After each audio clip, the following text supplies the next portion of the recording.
SuperTalk Mississippi media production. You're listening to Sports Talk Mississippi On Demand, presented by Pearl River Resort. Escape to Choctaw, Mississippi and enjoy world-class gaming, the Dancing Rabbit Golf Club, and Geyser Falls Water Park. Escape to Pearl River Resort. Sports Talk Mississippi is on the air. Sports Talk Mississippi is powered by C Spire. Power your home or business with C Spire Fiber. To learn more, visit supertalk.fm/C Spire. C Spire Fiber powers Super Talk Mississippi.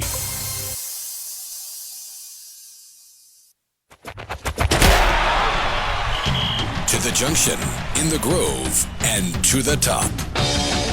This is Sports Talk Mississippi. On your radio and in the game, right here on Super Talk Mississippi.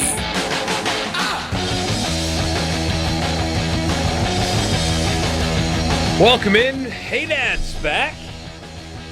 He was actually out for a reason yesterday night. Chelsea wasn't playing. I guess their season's over or something. So Hadad actually missed the show yesterday for non-soccer related reasons. I don't know if that's ever actually happened. I have taken a day off to watch soccer. I'm probably going to do that too. Yeah. Here soon. Did you see the video I sent? Did you watch that? We're not getting out of the group. That is embarrassing. Sadly, we are, and that's going to follow us for further than 3 weeks or 3 games. That's the worst part. That's like that meme where like people would like, that's the last time I let Grandma film my me doing something. Like, hooray! We've got a lot to talk about today. We'll get into some baseball because, of course, Super Regional is coming up fast. It's already Wednesday, if you can believe that. Nick Saban and Pete Bavacqua take Capitol Hill, and they said a lot of crap. We'll tell you about that. Just the athletic director at Notre Dame does not care about you. Don't buy what he says. He doesn't care about you. Nick Saban doesn't care about you. It's all politics. It's all posturing. It's embarrassing. It's only fair then because they're talking about politics. Those people don't care about you either. They don't care about you either. It's a whole room full of people that don't care about you. Don't care about you. At all. Not one bit. But we'll tell you what was said, and then we have a couple of guests coming up on the Farm Bureau guest line as well. So a busy show. So glad you're here. We are glad you have joined us today here in the Pearl River Resort Studios. The weather is beautiful. It's hot, but you'll get over that. You just go out to Dancing Rabbit and you sign up and, do 18 holes and sign that scorecard for a smooth 105. Man, life is good.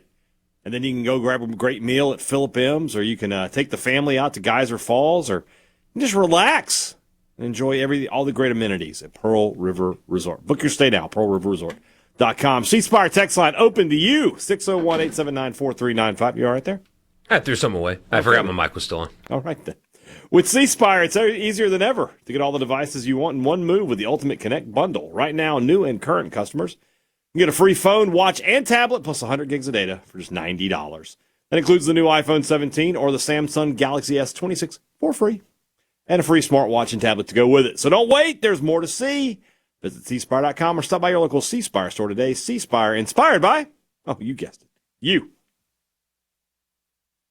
So you missed out yesterday. We got the start times for the regionals, and state fans were upset about the start times. I said yesterday, you should not be. Should not be upset. The NCAA has done Mississippi State a massive favor in both the time and the days of these games.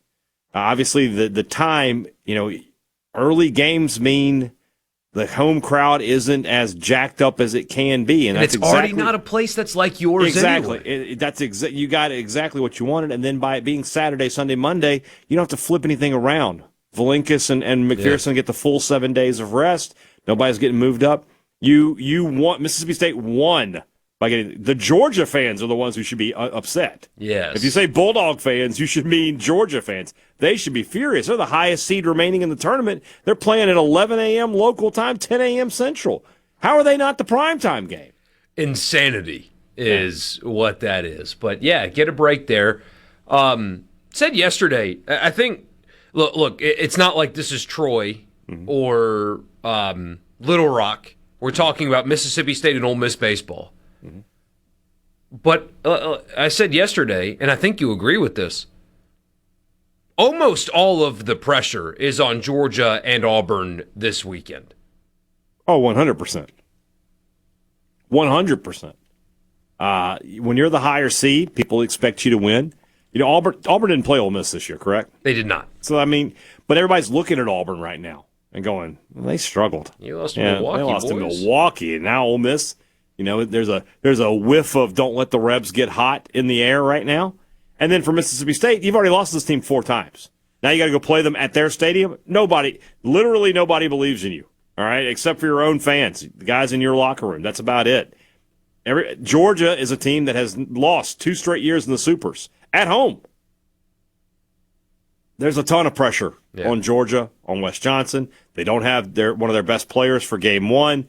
They're going to face a pitcher they haven't seen this year. There's a ton of pressure on Georgia. Yes. State goes over there pretty light. You know, like should whatever happens, happens. And especially when you've got the pitching that both of these teams have. Hey, you know, just let these guys go sling it and see what happens. I mean, that's got to be a really nice feeling right now. The guy should be rested. Now, Georgia had a pretty comfortable regional. Auburn obviously did not. You got Butch Thompson complaining about regional format because he had to pitch too many guys or whatever. So, yeah, pressure off. Interesting stuff. We'll talk baseball here in a little while. Somebody says should have a good away crowd at both places. It is hard to get tickets to super regionals, though. That's tough. You know, that said, whatever's on the market, if there's a ticket available, I feel like it's more likely an Ole Miss or State fan will grab it than a Auburn or Georgia fan. Probably. This feels like the fan bases will be looking for those things. Yeah. Somebody asking about if Wes Johnson is going to be coaching. Mark Etheridge said yesterday that he's going to coach, and that the rules are applied differently to coaches and players. And so, even though he got ejected, he will coach. He's going to coach on Saturday. You know, Phelps being out makes a difference. I don't feel like Wes Johnson makes a huge difference. Like at this point in the season, it's really just fill out the lineup card. Fill up the lineup card, tell them basic strategy stuff, and is out what of the it way. Exactly. So he says, glad to have you back, Hadad. Don't stroke his ego, all right? Yes, I completely agree. An 11 a.m. game versus a crowd that has been pre-gaming and tailgating all day at Georgia for a night game, hands down a gift for State in that environment. You can't disagree. You simply cannot. So this football stuff going on, because I kind of want to just put this away. Well, we're going to be joined by our friend Ben Portnoy in about 25 minutes. So he'll get to apply some context. Here was my text to him. Hey, want to join us today to talk about all this nonsense? And he's just like... And that's exactly what it is. Yes, I do. There was a hearing on this bill. Ted Cruz, please save us. I thought about tweeting at him and say, hey, Senator Cruz, when you are done saving the day, can you address health insurance next, maybe, please? Literally anything. But they had a hearing today about that bill. But last night, the SEC and the Big Ten released a joint statement. I'm not going to read the entire thing because it's long and wordy and it is what it is. But the SEC and the Big Ten released a joint statement saying that they don't want the Protect College Sports Act as drafted. They had a hearing today. This was released ahead of the hearing. Here's one of the lines, though. Quote, it also shifts the ongoing rulemaking to Congress, limiting the ability to adapt quickly. End quote. You can read the entire statement if you want. My response would be, What did you think you were asking for, guys? That's the most frustrating part about all of this. You are getting what you asked for here. You asked Ted Cruz to write a bill to save college sports, and then he writes that bill, and you don't like it, and now you're against it. What did you think you were asking for? Did you think that senators from all over the country were going to act in your best interest? Of course they want to pool media rights because the guy or gal from Montana or, I don't know, Iowa or whatever state that doesn't have an SEC school in it is going to look at a bill and say, hold on, I can help my schools out here by forcing them to pool their media rights. And what did you think was going to happen when you asked for this? Yeah. This is what you asked for. But But why did you think that it was going to go any other way besides the wrong way? I'm just flabbergasted by this. Again, they asked a politician to do something, and then the politician did what was asked of them. And, well, not like that. Yeah, please save us, Congress. Oh, not like that. That's the only way that I am going to ask Greg Sankey about this. He's probably not going to like the questions that I have for him because I'm going to ask him. I'm 34. I've not lived as long of a life as you, and I don't have the higher education degrees that you have. But I did not expect Congress to help college sports. I don't think that they are capable of doing their jobs correctly. Why did we think that they were going to be able to do what was best for college sports, Commissioner? He won't have an answer for you. And if he does, it's going to be a word salad that doesn't, signify anything. Simple as that. I'll just go ahead and tell you that. You got what you asked for, and then you complained about getting it. It's like my 6-year-old. He'll ask for pizza. I'll get him pizza. No, I don't want this pizza. Yeah. You asked for it. You got to eat it now, pal. But that's not the big stuff today. That's just the SEC and the Big Ten not liking the fact that congressmen and women from all over the country aren't going to operate in their best interest. Imagine that. Nick Saban, though, and the AD at Notre Dame had some things to say. We will tell you about that when we come back.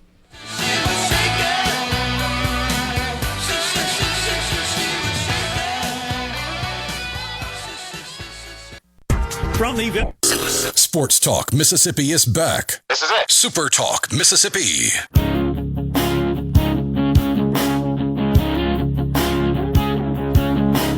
All right, welcome back. Borkey and Hadad, a few of the money quotes from what happened in the Save College Sports bill crap at Capitol Hill today. Here is Notre Dame AD Pete Bavacqua. He says a super league is inevitable, quote, "You're going to only have a small number of universities who can invest to field a nationally competitive football team," end quote. Mr. Athletic Director, what do you think is happening right now? What did you think was happening 5 years ago? What did you think was happening 25 years ago? What fantasy land do these people think that we all live in to say, guys, if we're not careful, only a handful of schools are going to be able to compete for a championship? What are we talking about? That's a tough one there. The athletic director at Notre Dame, here's the reality behind a statement like this. The athletic director at Notre Dame does not want you, Ole Miss fan, you Mississippi State fan, to easier compete with Notre Dame. He doesn't want you to have a playing field that's level with him. He just watched Indiana win a national championship in his own state. A program that his program has dominated financially, interest, football, getting players, everything. But he watched Indiana in 2 years go from a bottom feeder to 11-1 to national champion. And that's not acceptable at Notre Dame. The AD at Notre Dame is looking at even an Ole Miss. And hold on, wait a minute. They're able to get good players now, too. We can't have that. This is not about leveling the playing field. This is fear that the playing field is passing you by. Notre Dame can't win on brand anymore. They're doing a good job, mind you. Mark Freeman, good coach. But at Notre Dame, the brand doesn't do anything for anybody anymore. It's fear. That's not bringing truth to power.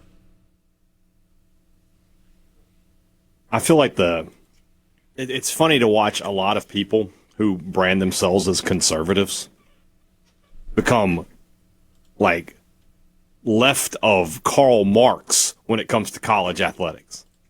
It's amazing. But it's also hypocritical. It's like they don't really care about the greater good. They don't really care about everybody succeeding. They care about their own team succeeding because that's how it happened in the old days. The old days is how this was, this is how this worked. Yeah. Here's one from Nick Saban. Nick Saban said the collective at Alabama in its first year started at $2.7 million. It went to $7 million, then $10 million. Quote, I retired. Next year it was $17 million. Next year it was $24 million. Now you have schools that are close to $40 million. You know, that sounds really familiar. That sounds like his contract over the years at Alabama. That's exactly what that sounds like to me. Yeah. Oh, no, the collective is growing. We have to stop this. Well, again, your contract was growing every year. Did we have to stop that? No. When we talk about the outrageous expenses involved in college football, nobody ever talks about capping the pay of the coaches. Here you go, Hadad. Never gets brought up. Nick Saban mentions the money that schools are, quote, funneling from multimedia rights partners and sponsors to roster, money that he says could be going to fund women's and Olympic sports. I'm glad you said that, Hadad. How many scholarships could be funded for a volleyball player at Alabama by his using their private jet to fly back and forth from D.C. to lobby on behalf of Alabama? A few, you would think. He still gets paid $500,000 a year to just exist by Alabama. They paid him $100 million to be the football coach at Alabama. Could you still have done your job adequately at a $5 million salary as opposed to a $10 million salary? How? I mean, you could fund the tennis team, coach, for years if you would have just not let your contract double, triple, quadruple over the years. And again, I'm not a commie, so I don't have a problem with the money that these guys make.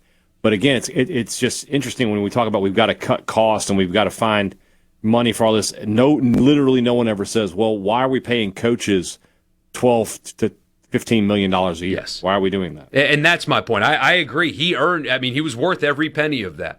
Every penny. He was worth more. And more. Consider how many, look at the enrollment of Alabama and what happened under his time there. Lane Kiffin was worth every penny Ole Miss paid him. Yeah. Enrollment was up, brand increased, everything.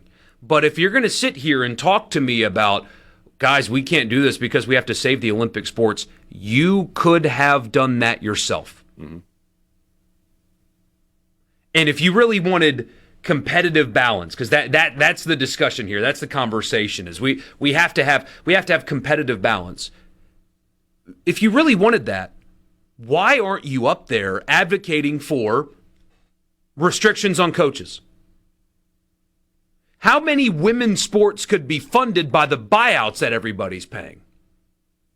I mean, how many scholarships and opportunities could Texas A&M have given female athletes for the $78 million that Jimbo Fisher got to go away? How many? Do you know, if you really cared about this kind of stuff, then you wouldn't take a $500,000 a year salary from Alabama. You wouldn't fly on their private jet. You would go commercial to Washington if you really cared. No.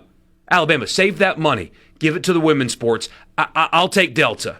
I'm good. I can afford it. I've got $100 million in the bank. You got enough money. You can fly first class. You can get a good seat. You can get a great seat. But the hypocrisy of it all. He could fly private. He could easily. Of course. If you really cared about managing money and being responsible in funding the Olympic sports and the women's sports, why do you think it's acceptable to hop on Alabama's private jet and fly for free all over the country? And that's everybody, by the way. Kind of picking on Saban here, but that's everybody. If you really cared about this kind of stuff, if you wanted competitive balance, why are you not advocating for staff size limits? Look at Lane Kiffin's staff at LSU and compare it to Jeff Lebby's staff at Mississippi State. Do you think Jeff Lebby has a staff that is considerably smaller is because that's what he wants? Of course not. Look at what Nick Saban had when he was at Alabama and his staff size versus Ole Miss during the same time. Do you think Ole Miss just didn't want to have the same amount of staff as Alabama? They couldn't. That's a competitive disadvantage. Why is that not discussed? These are all good questions. If you really cared about that, you would staff reductions, spending limits. That is something that you could legally do right now without Congress's help. You don't need Congress to say, actually, your coaching staff in football, 40 people. Right there. You cannot hire 40 people is the maximum number. That levels the playing field. That makes recruiting easier. That makes scouting easier, more equal. That makes scouting more equal. What about spending on facilities? You think that, I mean, this is going to sound like I'm taking a shot. This is just reality. You think that Mississippi State football wants to practice on a baseball field? In fairness, they don't really practice that often on baseball. But you know what I mean, though. I do, yes. You think that that's a choice that state is making? No, that's what they have to do to survive. If you really cared about balance, that's what you would talk about. But he doesn't care about balance. They care about status quo. They don't want Mississippi State and Ole Miss to compete with them. They want to go back to the time where they tricked people into thinking that it was all equal, and the only reason Alabama won and the only reason Georgia won was because they just worked harder. You think Nick Saban at Mississippi State during the exact same time frame with the exact same resources is winning 6 national championships? No. Why was he able to do it at Alabama? Same thing with Ole Miss, by the way. Do you think he's winning 6 national titles at Ole Miss in that time span? No. Because during that time, the system was designed to keep programs like yours down. That's why I talk about this so much. Oh, he's right. We got to restrict everything. Why? When everything was restricted, you were kept down. You were not allowed to compete. It was harder for you. They want to gaslight all of you into thinking that we need to go back to that. That's what all this is about. Right. But practice what you preach, man. You talk about spending. Did you see the contract that your employer, coach, just gave Kalen DeBoer? Did he earn that? Absolutely not. They're just throwing money at him. Huge contract, massive buyout. Why?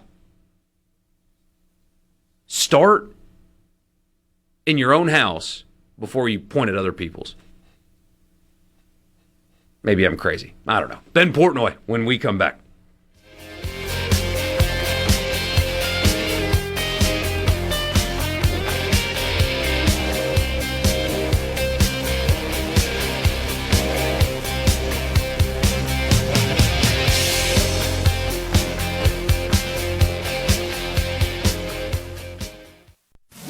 From the Hearing Sports Talk, Mississippi.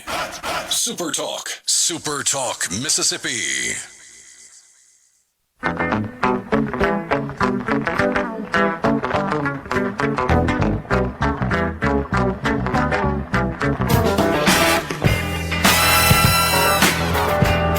Sports Talk Mississippi, back with you here on a Wednesday afternoon. When Ben Portnoy is on the show, I'm always happy because I'm glad to talk to my friend. And then I get out of the way so he and Borkey can discuss the business of sports. Ben, did your time, that time we went to the state capitol, did that prepare you for all of this work you're doing right now? It's funny. I joke about this all the time, and it came up this week, I will say. I was texting some folks on the Hill, and I was connecting with a few folks that I hadn't actually met yet. And I still have my 202 D.C. area code because I grew up in Washington, D.C., and people kept asking me, they're like, "Oh, are you local?" And I was like, "Yeah, not exactly, but my dad actually worked for the DOJ and my mom worked for the State Department. So I never really thought I was going to be getting into politics, but here we are, and increasingly it's taking up more and more of my time dealing with folks on Capitol Hill. So it's quite it's a heck of a confluence of events, I would say that much. Nick Saban's a heck of a politician, too, flying on private jets to talk about how everybody else doesn't have any, or that there's no money to be had and we have to fix everything. He's taking shots about tampering, even though he admitted on record that he did it himself. I mean, it's just, what do you call it in wrestling, Hadad? Is it a turn of face? He's doing a heel turn, but he thinks he's the good guy. He went from the good old football coach to like an outright communist at this point. I don't know about that. It's crazy, though. I mean, listen, he's made a turn, and I think it's interesting hearing his perspective now, and I think you look at, like, I feel like it gets to be, like, kind of like when you get people toward the end of their career, and you see it with athletic directors, you see it with, like, actors, you see it with, like, politicians, and, like, people who get toward the end of their careers and just say, like, the hell with it, I'm going to say whatever it is I actually want to say, and we're getting a little bit of that with Saban. On a serious note, though, is any of this going to work? I mean, Bavakwa testifies today, Saban testifies. Is this going to actually move a needle at all in Congress to pass this bill that the SEC and the Big Ten publicly do not like?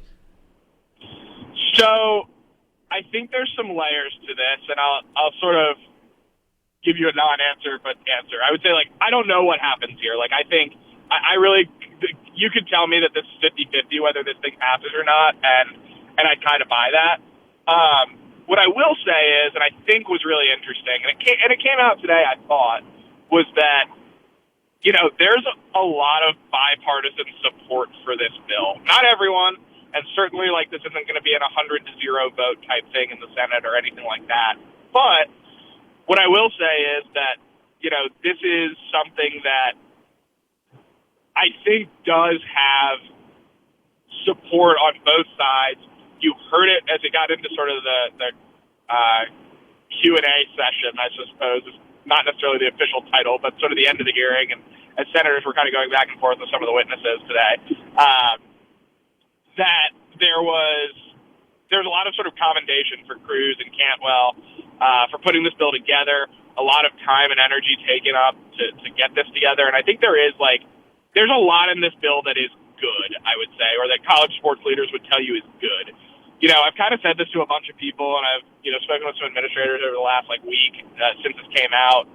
And, like, the general sentiment, and I think, you know, the best way I can distill it down is sort of like, this bill's not going to go through as written, right? Like, that's not how this works, right? You introduce a bill and it all goes through perfectly smoothly. Like, that's just not how these things go together. But what I would say is, like, if you told me that this bill got ratified with, like, 65% of what's in it, that's probably a pretty good place to be if you're college sports. So I don't know. I think that there's a shot. I think there's some real widespread support. But I think you bring up a really good point. I kind of wrote about this today. Was the Big Ten and the SEC still are not backing this? And I think it creates a really fascinating dynamic where the Big Ten and the SEC in particular have spent a lot of money and a lot of time lobbying Congress for help and to sort of rein things in and to help with the ecosystem. And now that they're in a position where they might be able to, both those leagues are like, yeah, no, we're good. Let's not do that. And so there's a lot of reasons for that, but I think it's a very interesting sort of it's part of the interesting hypocrisy of all of this, I would say. And what's fascinating about that, too, is you would think the SEC and the Big Ten are so powerful, and to a degree they are. They control the playoff by themselves. But when it comes to something like this, the rest of the college football ecosystem is in favor of this and generally speaking aligned against the Big Ten and the SEC. It seems anyway. You've had all the other conferences release statements in favor of this, and there's an animosity because the Big Ten and the SEC control the playoff, and there are a lot more teams in schools that are not in the Big Ten and the SEC than there are in the Big Ten and the SEC. And when you're talking about political influence and trying to push a bill across to save college sports, it feels like those that are working against the SEC/Big Ten would have a lot more sway and ability to make this thing, if they're able to get it done, something that are against the teams in the league in our listening audience right now, don't you? Yeah, no, I think that's a really good point, and I think it's funny you bring that up because I think I feel like this comes up a lot when talk of like, and it came up today actually when talk of the Super League and conference realignment and things like that. But I've made this point to a lot of people, and I think it's worth repeating here because I think there's some parallels here. But like, people always talk about the Super League and where does the line get drawn and who's in and who's out, and I think that to me. I think it's hard to draw that line sort of lower than, make up a number, 50, 55, 60, roughly what the Power Four is right now, right? Give or take. And I think the reason for that is to what you're saying, Borkey, is like, listen, there's a lot of Baylor graduates in the Texas legislature.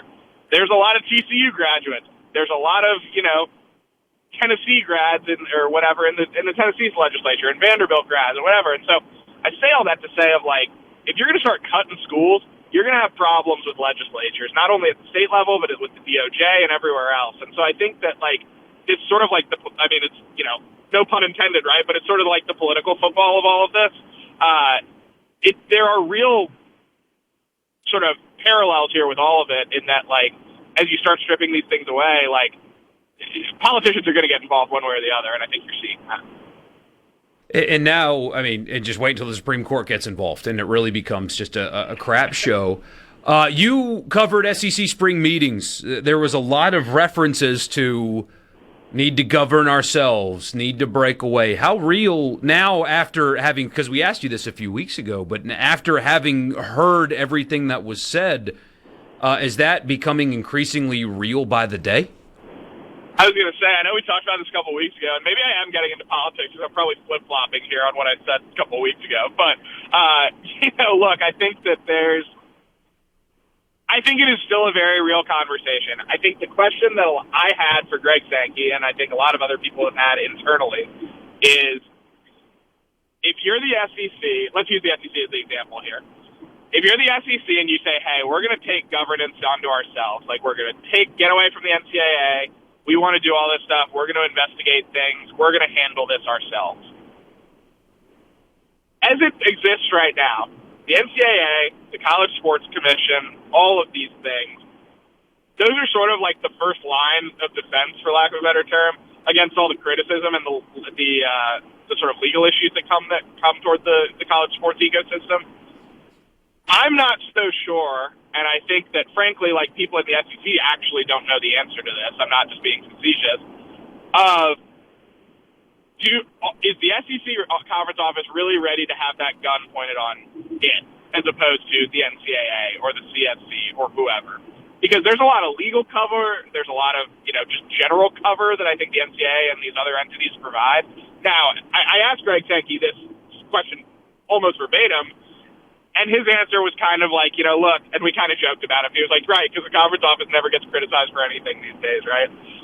And he's right, like that is correct. But he did kind of get around to it and said, look, like there's rulemaking that we do at the conference office now at conference level. I guess our question is basically like to what end, that goes and to what extent that goes, we'll see. But again, I think that's a real question that a lot of people in the SEC are grappling with, and it makes me think that, I'm not so sure that they're totally prepared to take that on or totally understand what that entails. And I think that that's why, I don't want to say this is just posturing or grandstanding because I think it's more serious than that. Like, I think it is a real conversation being had in the SEC. I think the Big Ten is, as far as I've been told, like the Big Ten has had some conversations around these types of things now in sort of a less advanced stage than the SEC. But I do think that, like, it's a real conversation, but I think for as real as it felt, say, 3 weeks ago, 2 weeks ago, whatever it was, I would say I temper it maybe a little bit now, but I don't think it's going away, I would say.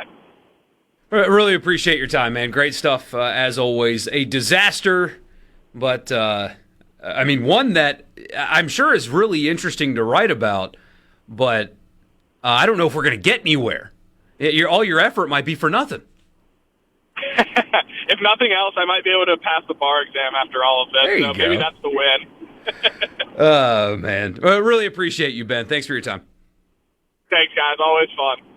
That's Ben Portnoy, Sports Business Journal, on the Farm Bureau guest line. Check out favorites.com and go with the home team. Nick Saban didn't just talk about how we need to save the women's sports. He took 2 shots at Ole Miss on Capitol Hill today. I'll tell you about that when we come back as well. Life can truly be shining star for you to see what your life can truly be. This is Sports Talk Mississippi. Boom! Are you ready for some football? On Super Talk Mississippi.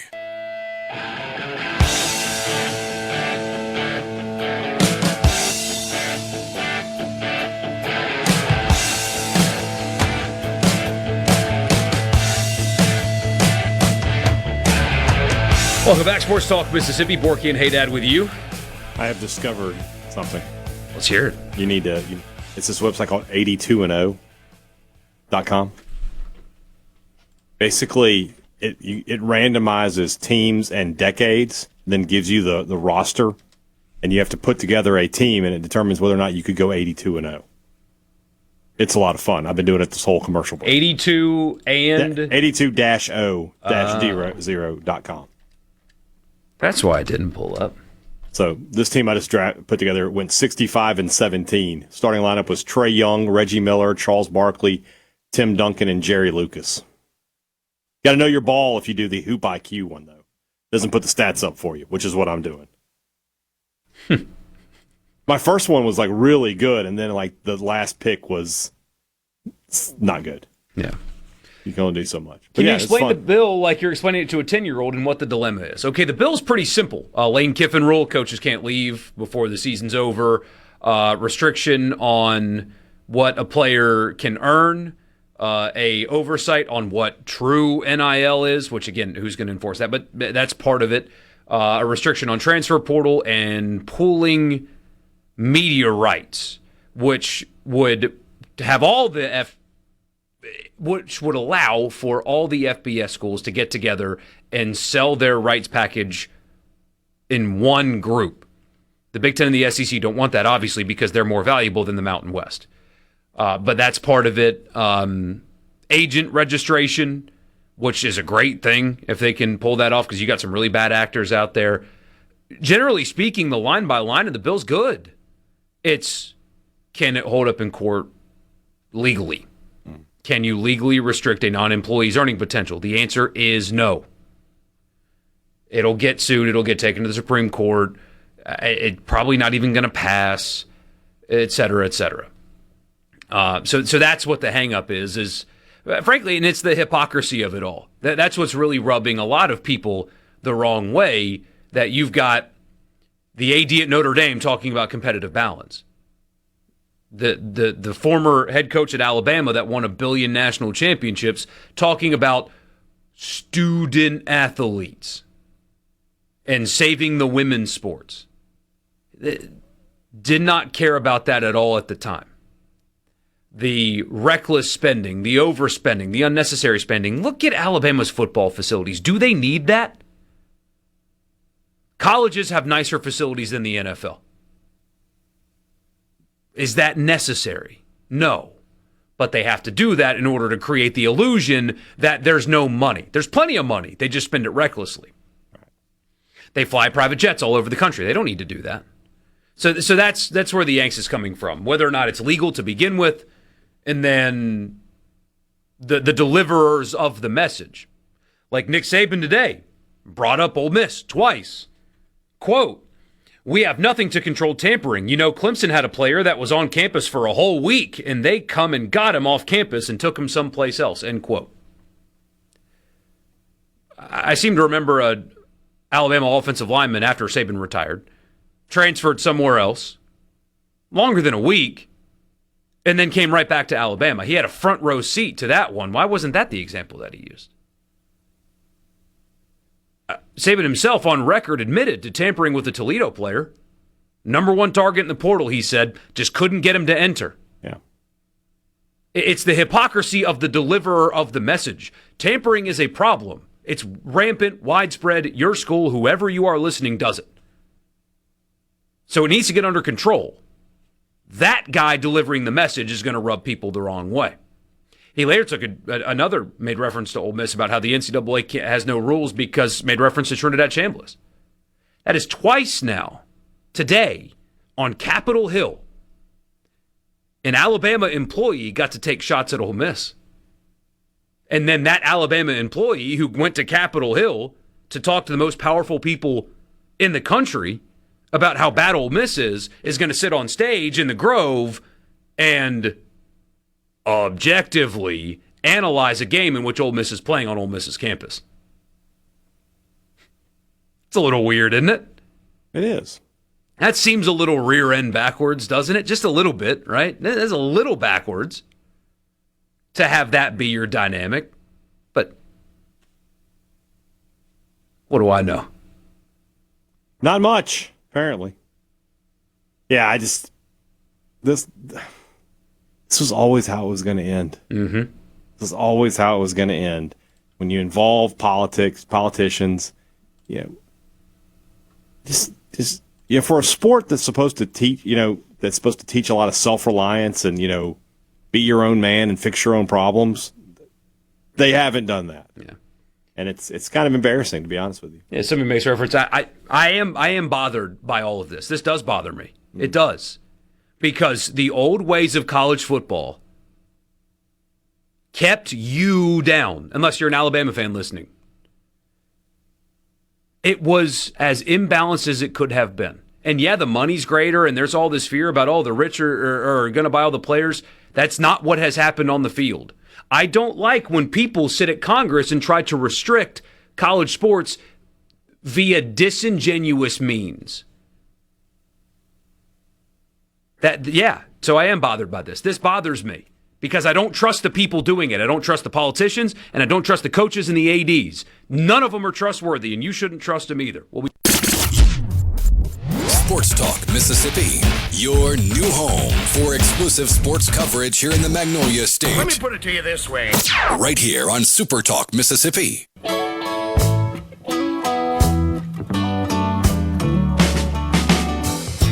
Johnny was a schoolboy when he heard his first Beatles song.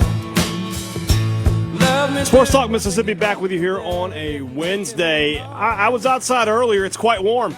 Sun is shining. It's bright outside. The grass, it's green, and it's mocking us out there. We got to get after it this weekend and get, if you're a Mississippi State fan, you got to get out there early because you got a 10 a.m. first pitch. So get out there, make it happen, and do it with John Deere Green from our friends at Ag Up. The question is very simple, guys. Are you working your property, or is your property working you? Right now at Ag Up, they can make it easier than ever to own a John Deere compact tractor with 0% financing on all 1 through 4 series models. If you're a first-time landowner, or if you've been doing this a long time, you're just ready to trade up, Ag Up's team knows how to find you the right machine for your property and, more importantly, your budget. Stop by your local Ag Up equipment location. There's 15 of them throughout the state. Or visit them at agup.com. Ag Up Equipment and John Deere, built for what's next. Restrictions apply. See dealer from details. In about 13 minutes, Patrick Ebert will join us from D1 Baseball. He was in Lincoln this past weekend. He was at the Ole Miss Regional and saw the Rebels advance through that on their way to the Super Regional. So we'll talk to him about some baseball stuff. Plus, we got 2 teams in the countdown. Got to get to 2, yeah. 100 teams in 100. Did you not do one yesterday?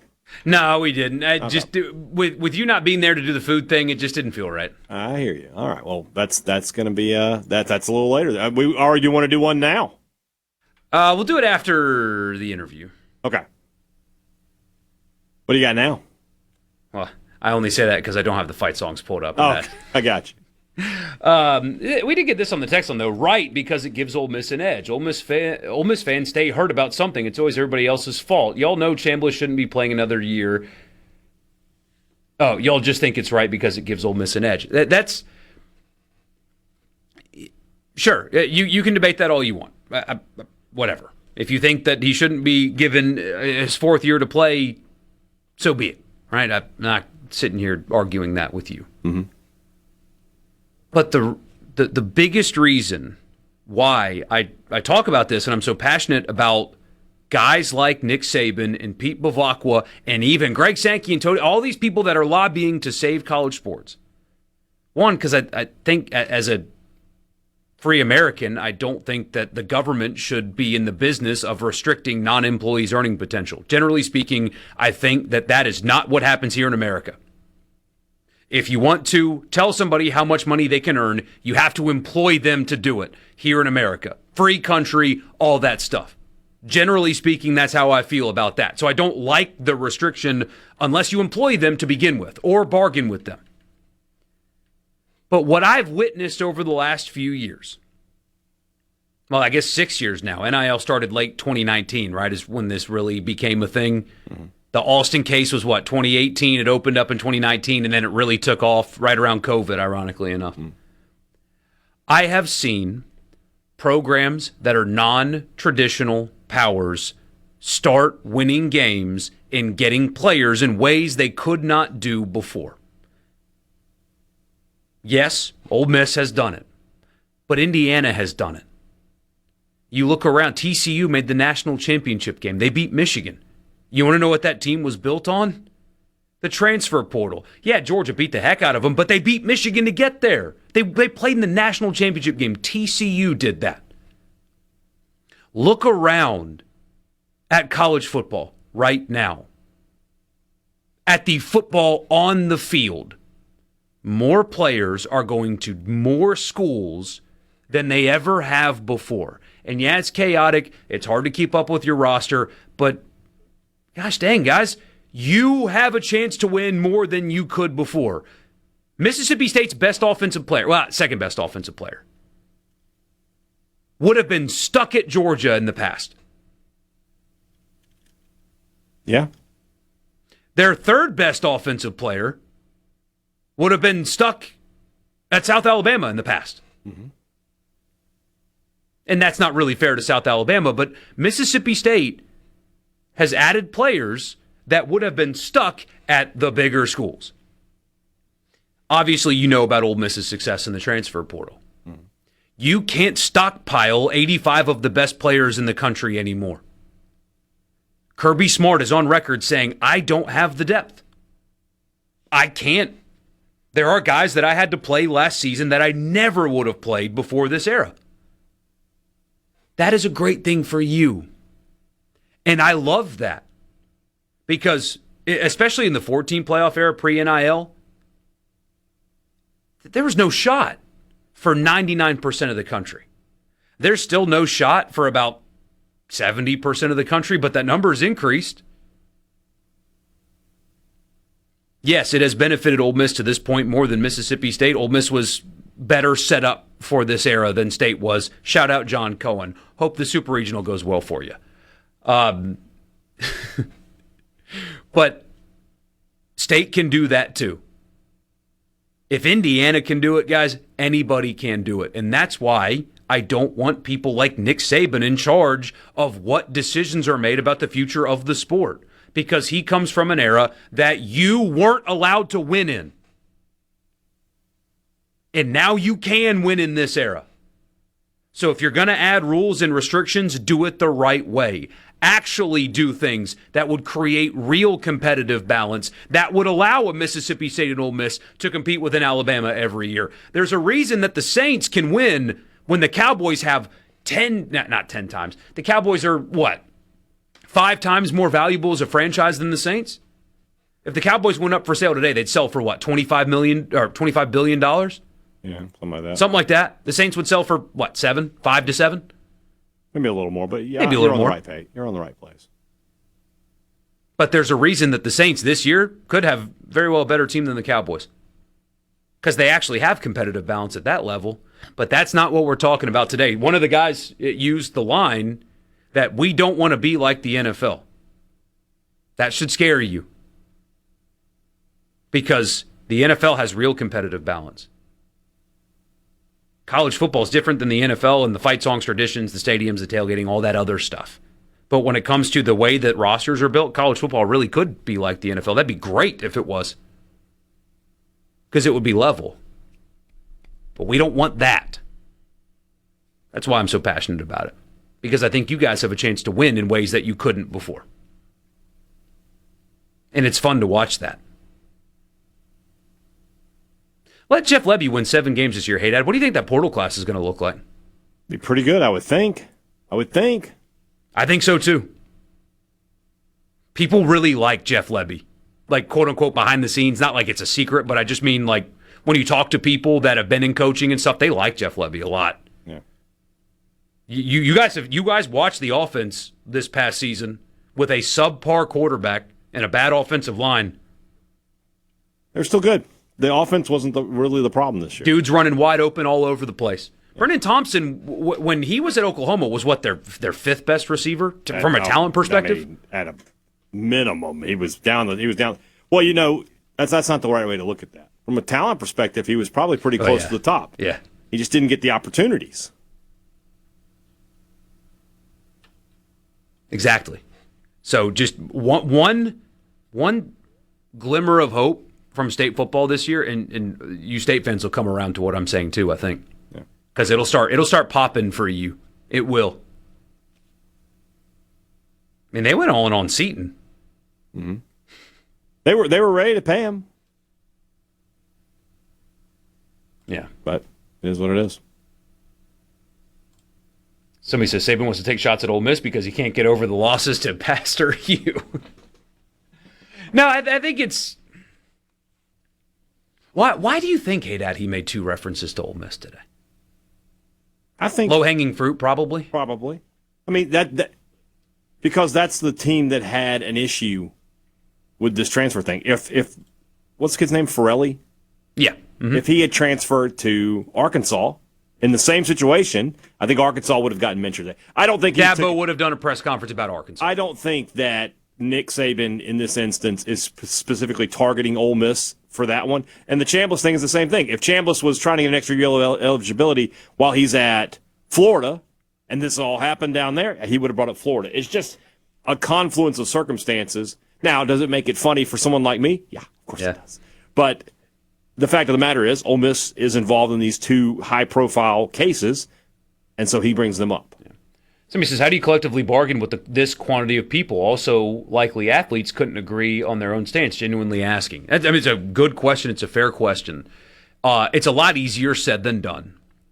I feel like in the 6 years they've been lobbying Congress, they could have figured out a framework of an idea or, in fact, an outright plan.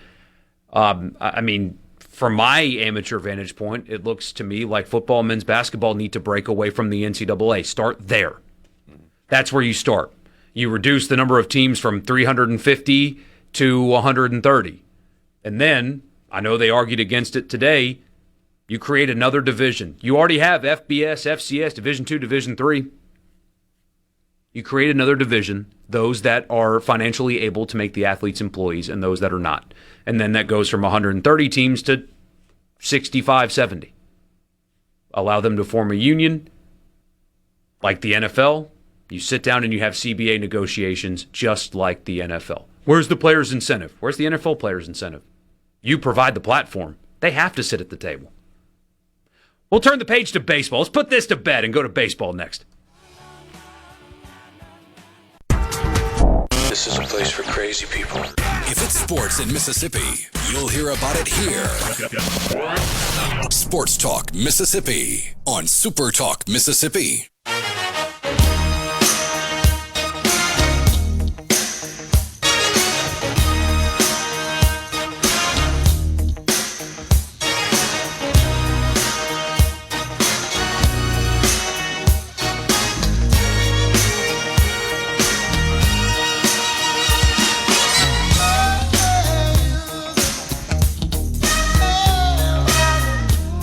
Sports Talk Mississippi, back with you here on a Wednesday.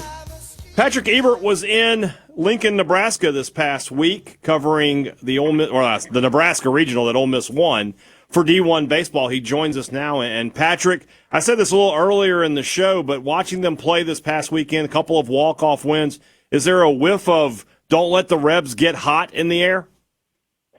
Yeah, without a doubt. I got that sense after watching them play, just stepping onto the field. You see this big, physical, confident team, and, the manner in which they won those games, winning one game that started on one day and finished on another. They went the easy way too, right? Like 3 wins in a row, didn't have to play any extra or elimination games, and they just took care of business. What stood out to you especially from a pitching standpoint? Because the Friday game, still boggles my mind a little bit that Ole Miss was able to play a 14-inning game and only have to go through 3 pitchers. And then on Sunday, Cade Townsend goes deep into that game. They're still able to get a great relief performance from Will Libbert. What did you think of the Rebels pitching staff on this one? Yeah, the starters are obviously good, and Taylor Rabe, did a very good job on Saturday as well.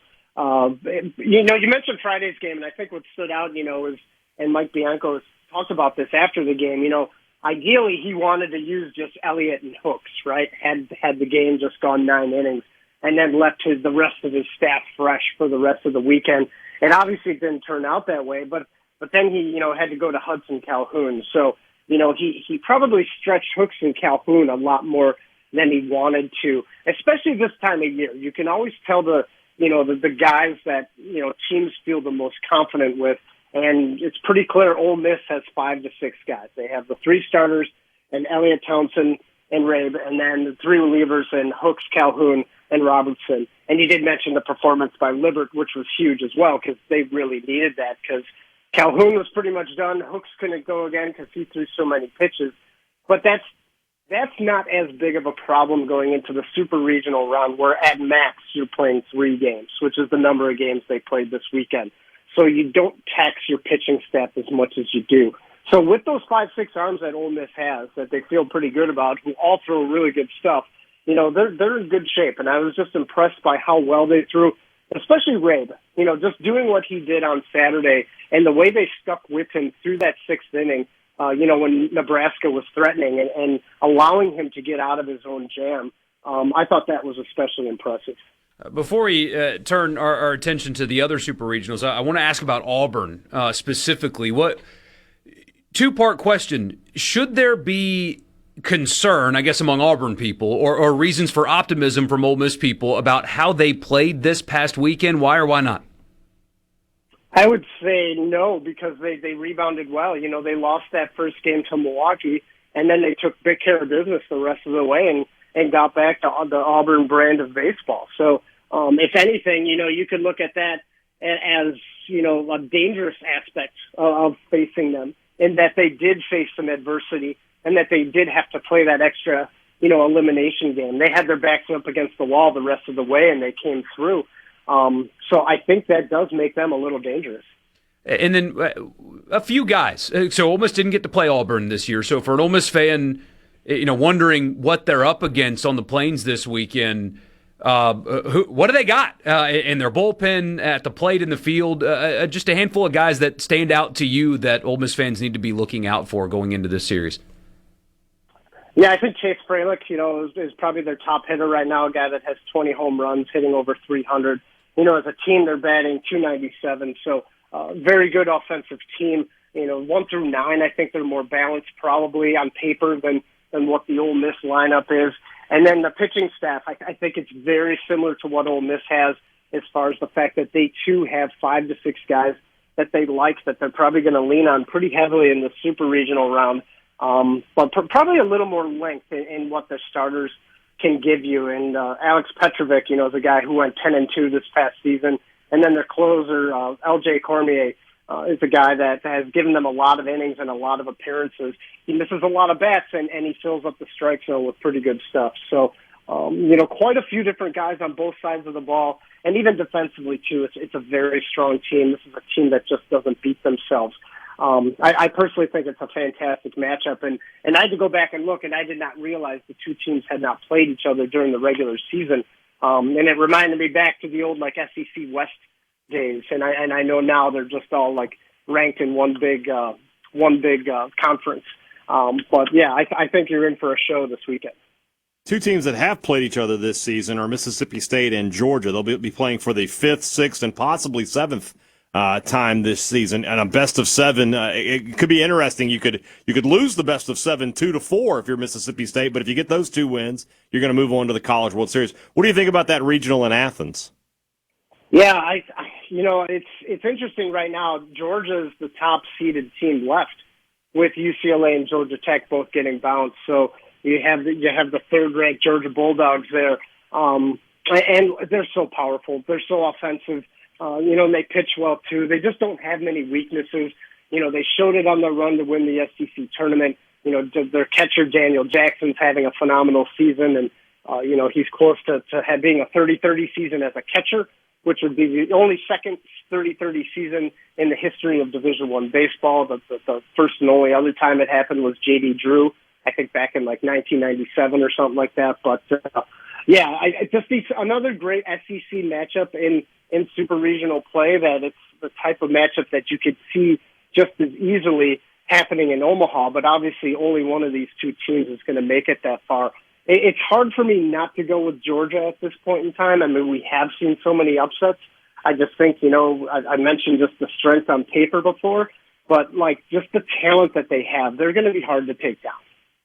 When you look around at some of these other regionals and the chaos of last weekend, the Little Rock Troy thing has got to be interesting to just about everybody, because somebody that no one would have had in Omaha is going to go to Omaha.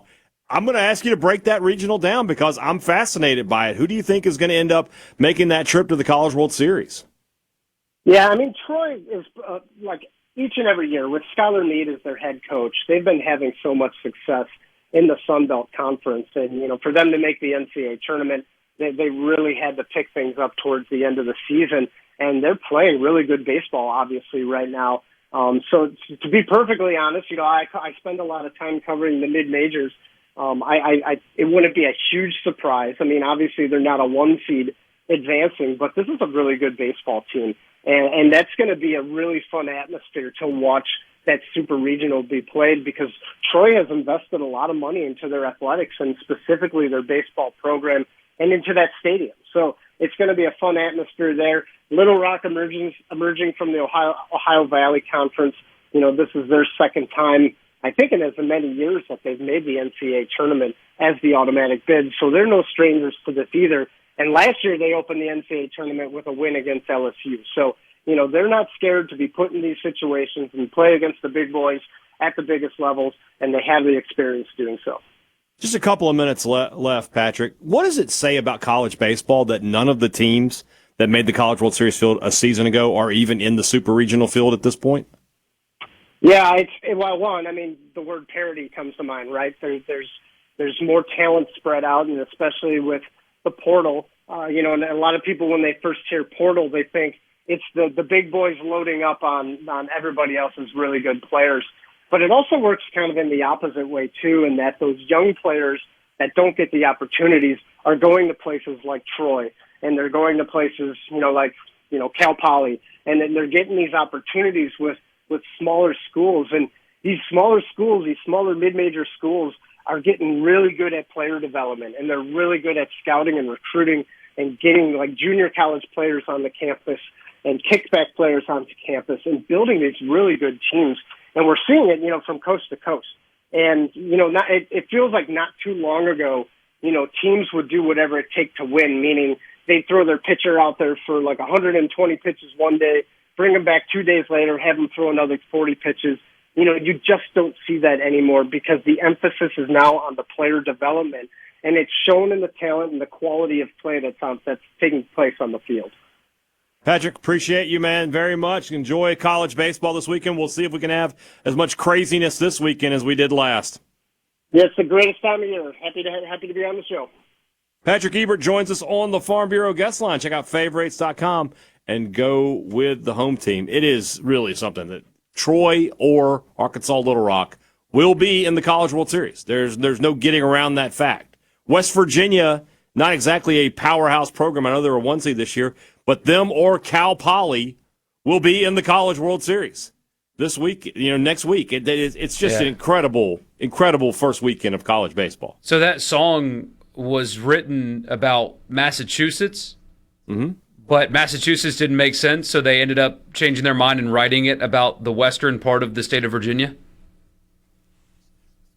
Here's the situation.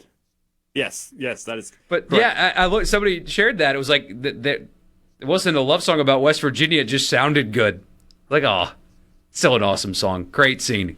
100 teams when we come back. From Sports Talk Mississippi to the Junction, in the Grove, and to the top. Sports Talk Mississippi on Super Talk Mississippi.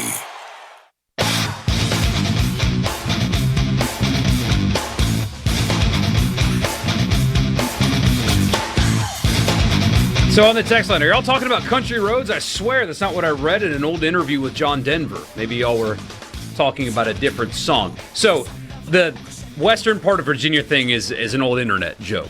It's West Virginia, not Western Virginia, but the state, West Virginia, which, by the way, a beautiful state. Fascinating people. But in terms of, like, landscape, it might be one of the most attractive states in the country. It's stunning driving through West Virginia. But, yeah, the Bill Danoff was the writer on this song with John Denver, and they were in Maryland. He was in Maryland when the inspiration for the song hit him, and Country Roads came from him growing up in New England, Western New England, and the initial thought was, I could write the song about Massachusetts, but then he was inspired by a Saturday Night Jamboree broadcast from Wheeling, West Virginia, on WWVA at his home in Springfield, Massachusetts in the 50s, and that is what turned it into Country Roads, Take Me Home, West Virginia. He was actually in Maryland with his wife, thinking about growing up in Massachusetts when he wrote or was inspired to write Country Roads about West Virginia. There you go. You may have learned something today. But, hey, Dad, do you know what time it is? I believe I do. 100 teams in 100 days. We got 2 to get to. Let's knock one out right now. 100 teams in 100 days. Okay, ready? 3, 2, 1, go!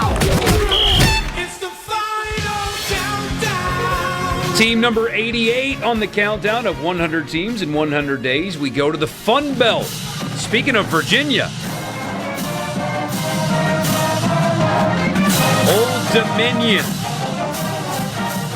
They play at SB Ballard Stadium there in Norfolk, Virginia. Nice stadium. It's small, under 20,000, but they put a lot of work into it. Looks like a fun place to go watch a football game. Also, I love their logos and color schemes, too, at Old Dominion. Ricky Rain, their head coach, a great football name, by the way. He should have been a high school football coach in Texas in the late 80s. Coach Ricky Rain's got them boys playing hard down there, you know what I mean? That's just... He screams Texas high school football coach. Turns out he's just a good college football coach. He played quarterback at Cornell, actually, is where he played. He and Andy Dwyer, I guess, were in the show choir together or something. But he's been at Old Dominion since 2020. He was the offensive coordinator at Penn State before taking that job, and he's done a good job. They had no team in the COVID year, is what it's listed as. In 2021, they went 6-7 in Conference USA, moved over to the Sun Belt. Year one, not good in the Sun Belt, 3-9, but then 6-7, 5-7, and then boom, they popped last year, went 10-3, finished second in the Sun Belt East, including a bowl win. They opened the season with a loss at Indiana, played well that day, lost 27-14 to the eventual national champions. Then they started winning. They beat NC Central, won at Virginia Tech last year. You guys may remember that. That was the end of Virginia Tech's head coach, who is now their defensive coordinator. So he stayed where he was and took a lesser job. Interesting there. Beat Liberty, beat Coastal, but they did lose at Marshall and then to James Madison, as most of the Sun Belt did.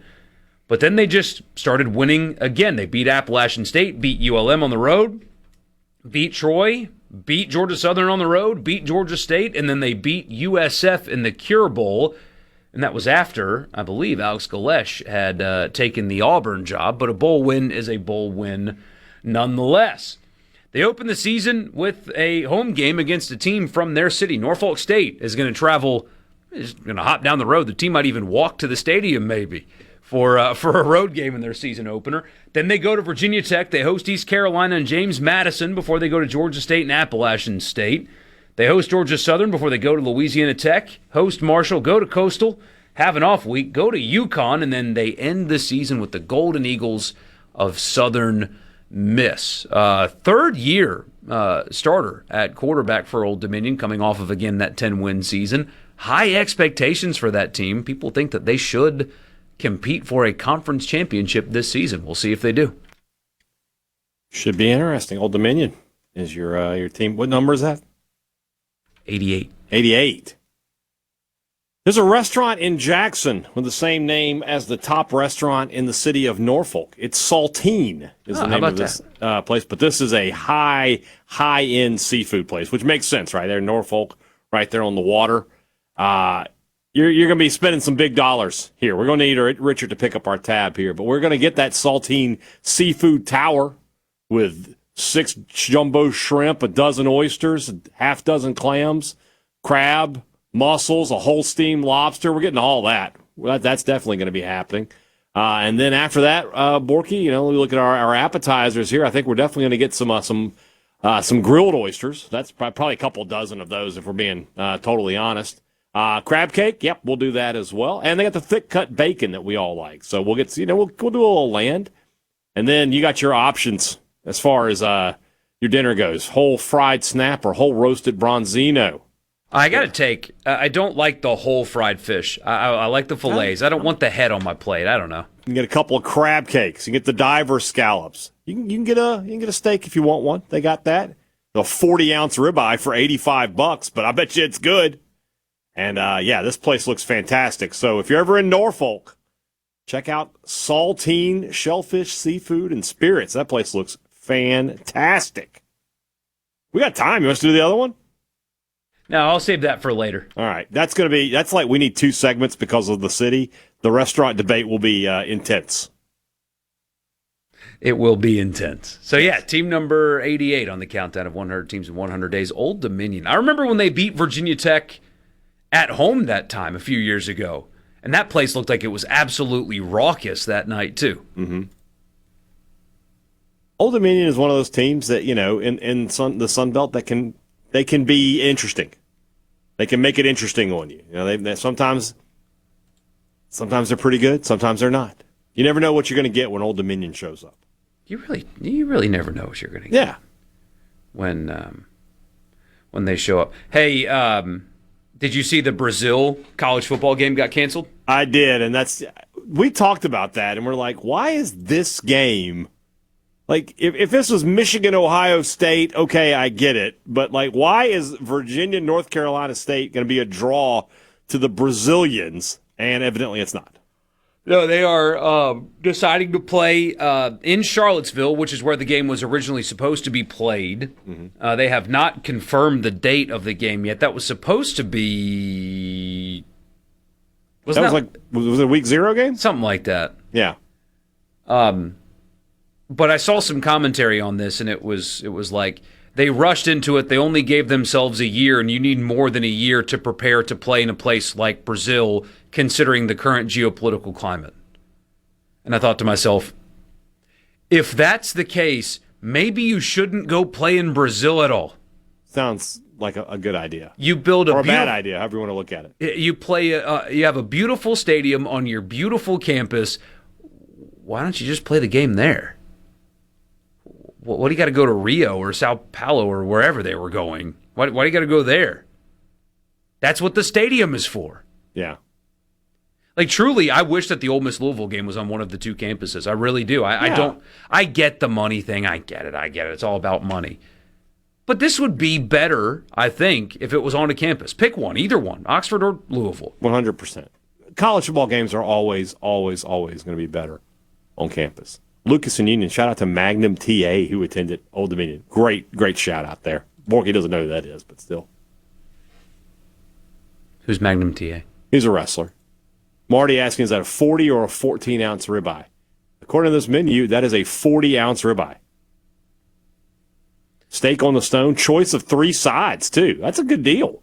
40-ounce and 3 sides at man. $85 for a 40-ounce steak, 3 sides, and 2 sauces. That's a great deal.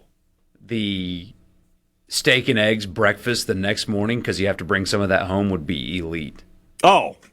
Why doesn't that ever get mentioned as the best breakfast food, steak and eggs? Because I can't get behind steak too early. When I want steak, I want a big steak. I want it for dinner. I want baked potato. Why can't you have it for breakfast, though? What's stopping you? It's not my favorite. Especially when you put eggs on top of it. I want bacon or sausage for breakfast. I don't want steak. I'm not a big steak for breakfast guy. Oh, shout out to Jerron Manning. That's a good point. He played at Old Dominion. That's right. That could be what we do next year, is who's the best player to transfer from that school. That could be. I have to do a lot of research, I guess, but I mean, On 3 lays it out to they have players in and players out. So just find the highest rated player out, and there you go. And the beauty of it, hey, Dad, there's one for everybody. You're right. You're absolutely correct. Every school's got one at least. We will, should we do team number 87 next? Yeah, let's do it. I'll run through it fast because I know the food scene is going to take some delicacy. Yes. All right, we'll do team number 87 on the countdown when we come back.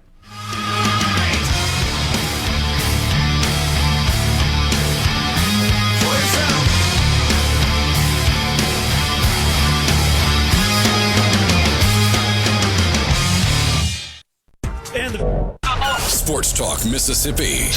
Sports. On your radio and in the game. Super Talk Mississippi.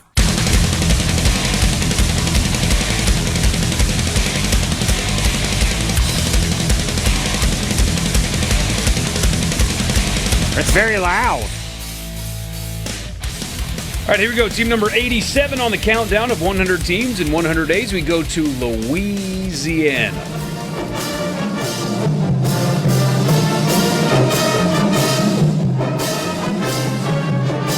A fight song that Ole Miss fans got to hear twice last season. And I don't just mean in the games themselves where they only scored one touchdown. I mean, you saw the team twice last season. Tulane is team number 87. They play at Ullman Stadium right there in uptown New Orleans. A very intimate place to watch a game. A small stadium right on top of the field, though. Very little sideline space. Great sight lines. Really difficult to get into. Like very few gates, and it kind of log jams. Anyway, Ullman Stadium is where they play. Will Hall, the head coach, he enters his first year after being the passing game coordinator for Tulane last year for John Summerall. Summerall obviously off to Florida. In steps Will Hall. You guys know this. Will Hall was at West Alabama. He won there before going to West Georgia. He won there too. And they got the Southern Miss job a few years later and went 3-9, 7-6, 3-9, and then fired after a 1-6 start in the 2024 season. And then he gets Tulane. A fascinating decision by the Green Wave. They went hard after Blake Baker. Sounds like he is waiting for a bigger job, so you might as well be the DC and don't stack up any losses as a head coach before you get an SEC gig. So they turned to Will Hall. Last year, you guys know this already, Tulane really good. They beat Northwestern. They won at South Alabama. They beat Duke before that loss at Ole Miss. They beat Tulsa, East Carolina, Army. That was a good win at the time. It was a good Army team. But then they lost at UTSA, a weird loss for them. Ruined their, what would have been, impeccable record last season. But they still made the playoff after beating Memphis, Florida Atlantic, Temple, and Charlotte. They beat North Texas in the AAC championship game. Now the American, I guess it's not AAC anymore. And then, of course, they lost at Ole Miss by almost the identical score that they lost to them earlier in the season. Hotly debated whether or not the G5 teams should be allowed in the playoff after that. But that is Tulane a season ago. Will Hall has his work cut out for him this season as well. It's a difficult schedule again. That they open with Duke. Now, Duke lost Mensa, but they still open with Duke at Duke. They host South Alabama before going to Kansas State. And then they host Southern Miss in week 4. So probably some emotions in that game. They go to Army. That won't be easy. They host Memphis and UTSA before going to Charlotte. They host Tulsa. They go to Rice, host North Texas, and go to USF. A challenge this year for Will Hall. No question. Going to be some tough games for Tulane, and for Will Hall, a chance to get his resume and his reputation back after an unsuccessful stint at Southern Miss. This was a guy who was a big time winner everywhere he had gone prior to this. So we'll see what happens for them. All right, as we all know, Tulane is in New Orleans. Mm-hmm. So I went to TripAdvisor, and buddy, absolutely not. I don't know who's doing the rankings there. I don't know what the algorithm is, but they picked a restaurant that I'm not even going to give them any credit. Like, it looked like if the best Cajun restaurant in Columbus, Ohio. Like, it has no business being the number one restaurant in New Orleans. So everybody who's listening has their own favorite restaurant in New Orleans. Borkey, what's your favorite restaurant in New Orleans? Oh, gosh, Hadad, I have no idea what my favorite restaurant I know what mine is. Off the top of my head. Mine is Giacomo's. That's my number one. Parkway. I know it's basic, but nothing wrong with Parkway. That's a great restaurant. I reached out to Giacomo's an expert. is great. Reached out to an expert, friend of the show, Robert St. John. I said, don't think, don't use your gut, just go with it. What's the best restaurant in New Orleans? He said his favorite restaurant is Brightson's, so that's what we're going to go with. Brightson's restaurant. This place looks fantastic. I'm not surprised if Robert picked it. Some of the basic stuff, gumbo, barbecue shrimp, but this seafood platter, grilled redfish with a crawfish pistachio lime sauce, a couple of baked oysters, a crawfish cornbread, a crawfish fritter. Yeah. Broiled Gulf fish with a crab crust and lemon crab sauce with sauteed mushrooms? Sure. And then for dessert, Borkey, this pecan pie with drowned in a plate of caramel sauce. Looks fantastic. Or the Ponchatoula strawberry shortcake. So Brightson's Restaurant's getting our vote for number one. I'm sure if you want to hit it up on the C Spire text line at 601-879-4395 and let us know your favorite New Orleans restaurant, we'll get about 50 different recommendations, I would imagine. And every one of them is going to be good, too. You can visit the city a bunch of times. Mm-hmm. I mean, how many times have you been? Dozens? No, not that many, but like 7 or 8. And there will be names that'll pop up that you've never heard of. Yeah, and you're just like, oh, okay, let's go check it out. So yeah, I'm going to be down there this fall, and I'm looking forward to it already. The College Football Hall of Fame released their ballot. Mike Leach, as we know, is on it. We are both a yes on that. We're going to play. We did this with the NFL as well. We're going to play in or out. Now, here's the problem. Mm-hmm. There are 80 players on this ballot. Well, we'll get the best we can. So we will rapid fire. We're not going to do the full bio. Just, hey, this guy, in or out, and if you don't know, just pass. But Hadad did it. I mean, you guys loved it when Hadad did it for the Pro Football Hall of Fame. We're doing it for the College Football Hall of Fame on the other side of the news. Sports Talk Mississippi, Pearl River Resort Studio, in or out with Brian Hadad when we come back.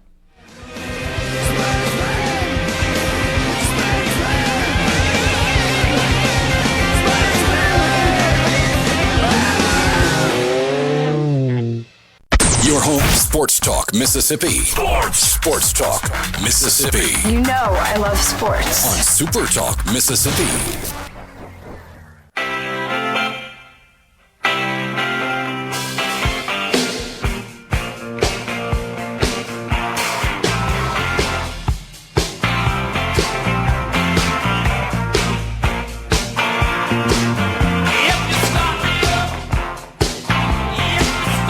Time to play it. We did it with the Pro Football Hall of Fame. Now we're going to do it with the College Football Hall of Fame. The ballot is out, and Brian Hadad's going to go in, out, or pass, because some of these guys we may not recognize. We'll do that for the College Football Fix.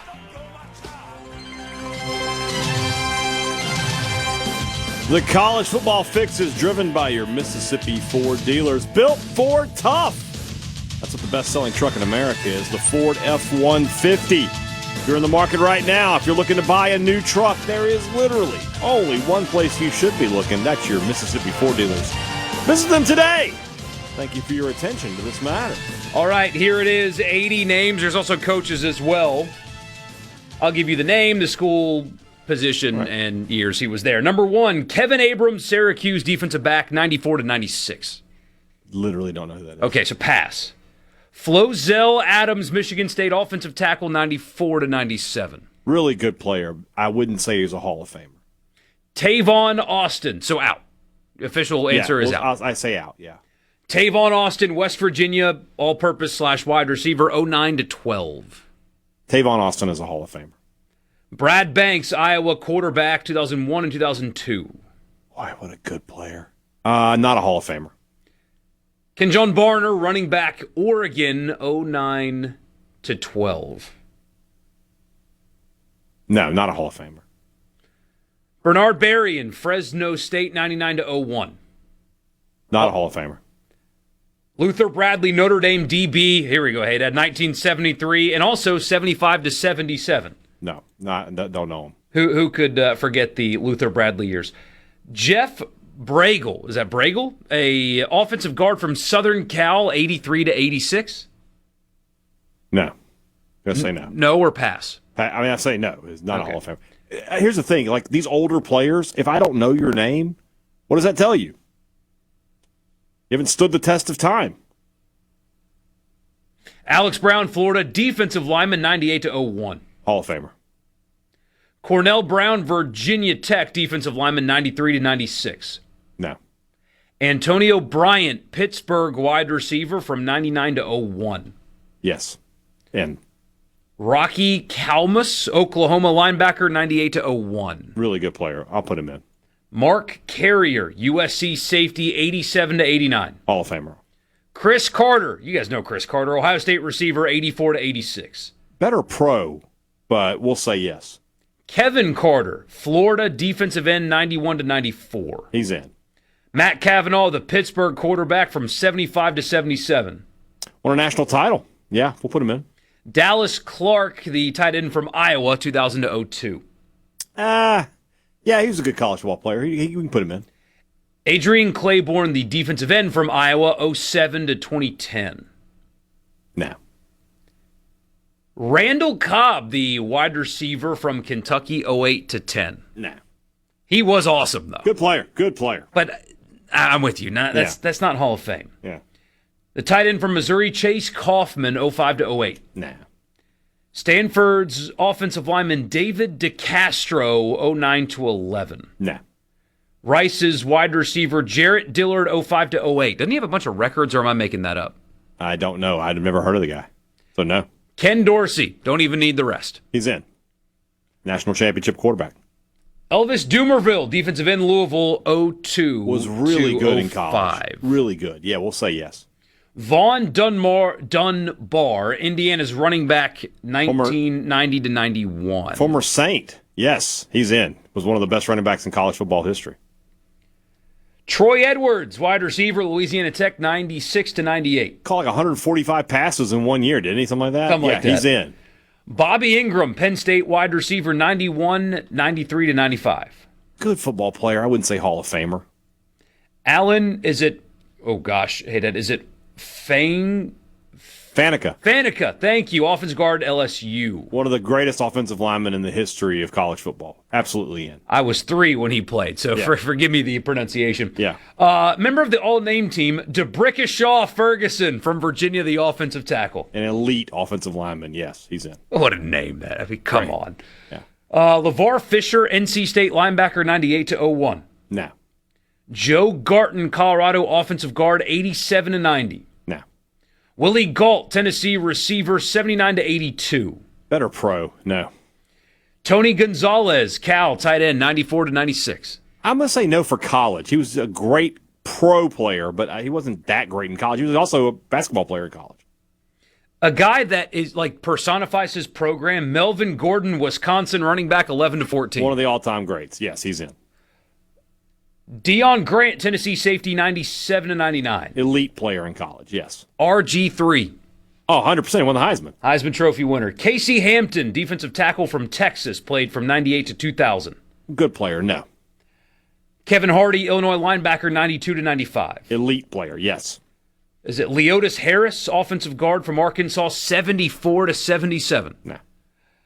Marcus Harris, Wyoming wide receiver, 93 to 96. I have no memory of him, no. We are halfway done. Percy Harvey, just kidding, Percy Harvin. 100% in.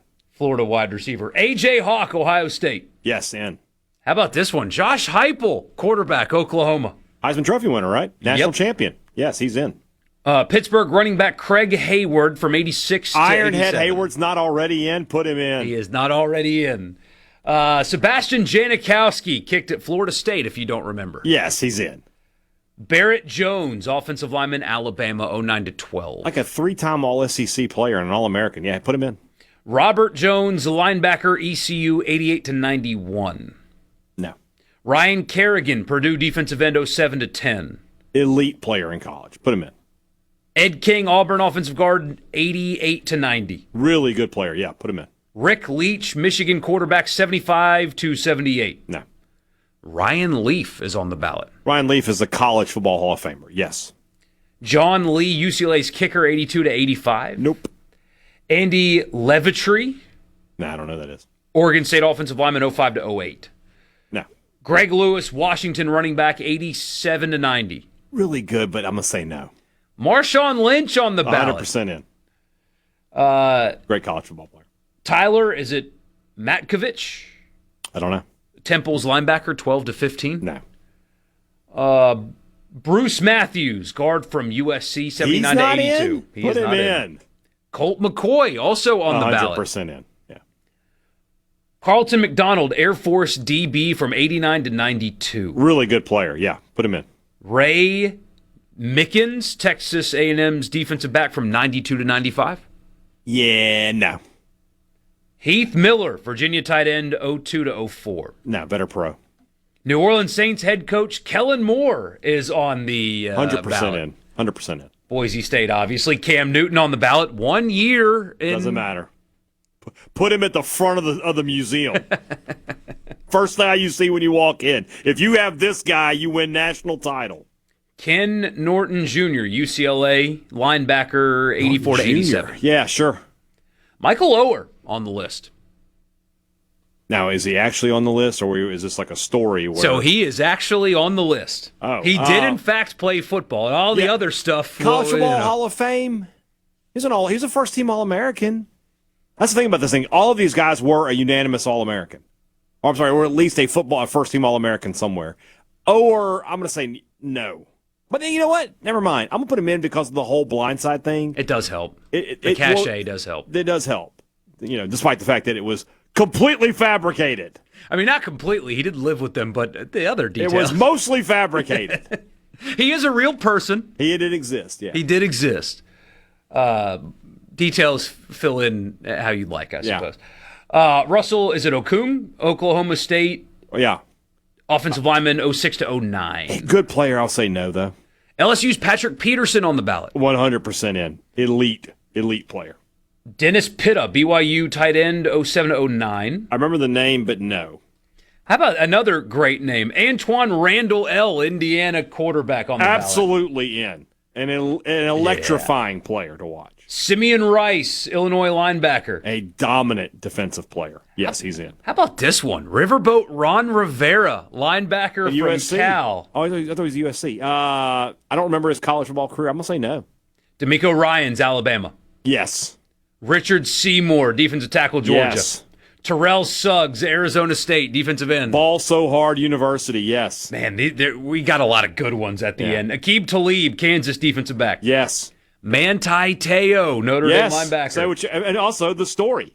It needs to be in. Jonathan Vilma, Miami linebacker. Yes. Sammy Watkins, Clemson wide receiver. Yes. Trip Wellborn, Michigan DB, 87 to 90. No.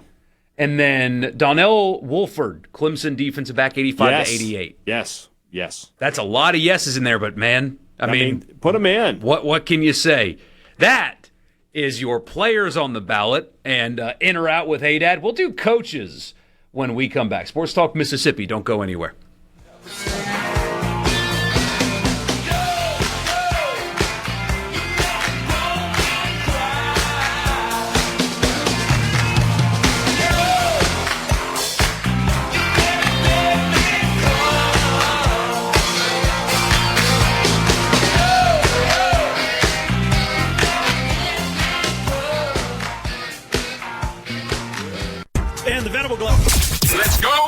Let's go. This is your new home for exclusive sports coverage here in the Magnolia State. Sports Talk Mississippi on Super Talk Mississippi.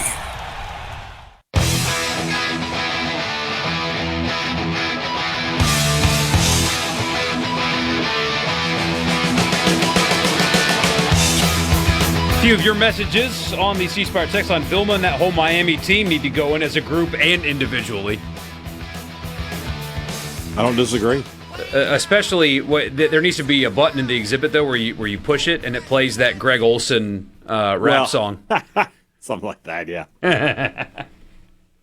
If y'all are not familiar, do not pull it up around the children. Greg Olson, who, by the way, he regrets that, though. He does regret it. Oh, I'm sure he does. Greg Olson coaching middle school football. Could you imagine having Greg Olson as your football coach? Yeah, that'd be cool. That'd be awesome.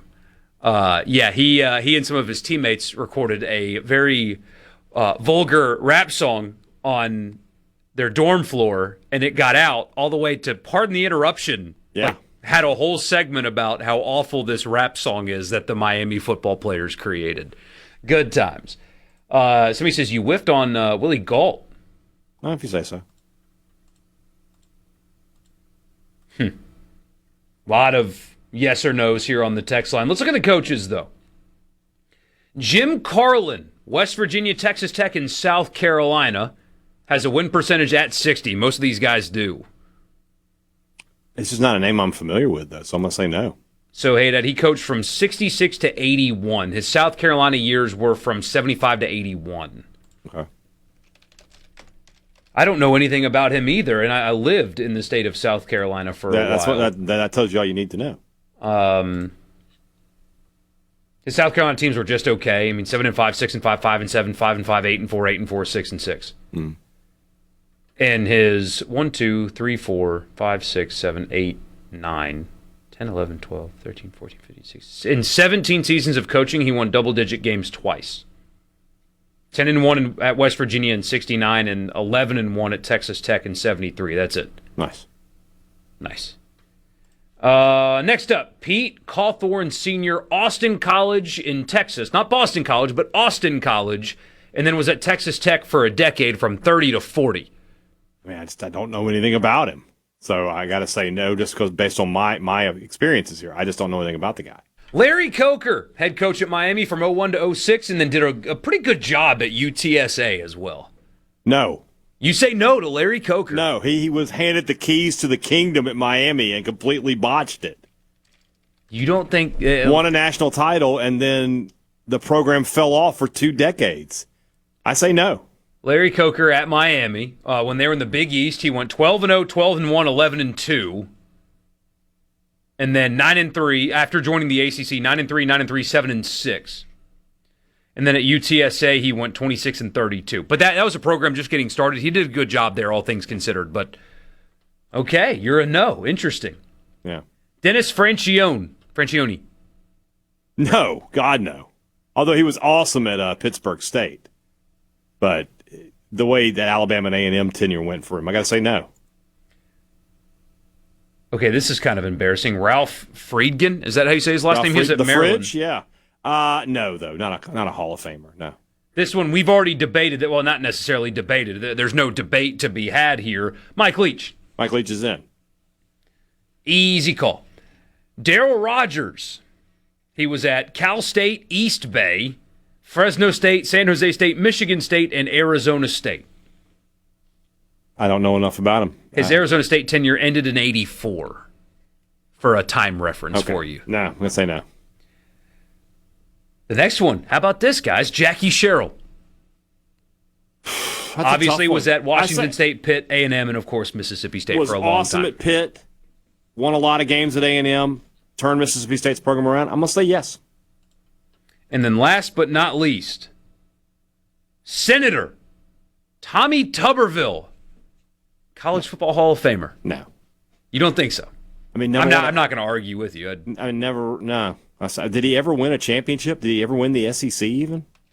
I guess he would have in 03 when they went undefeated, or 04 when they went undefeated, but that's it, right? Wasn't it him that didn't know the 3 branches of government? Yeah, based on that alone, he's out.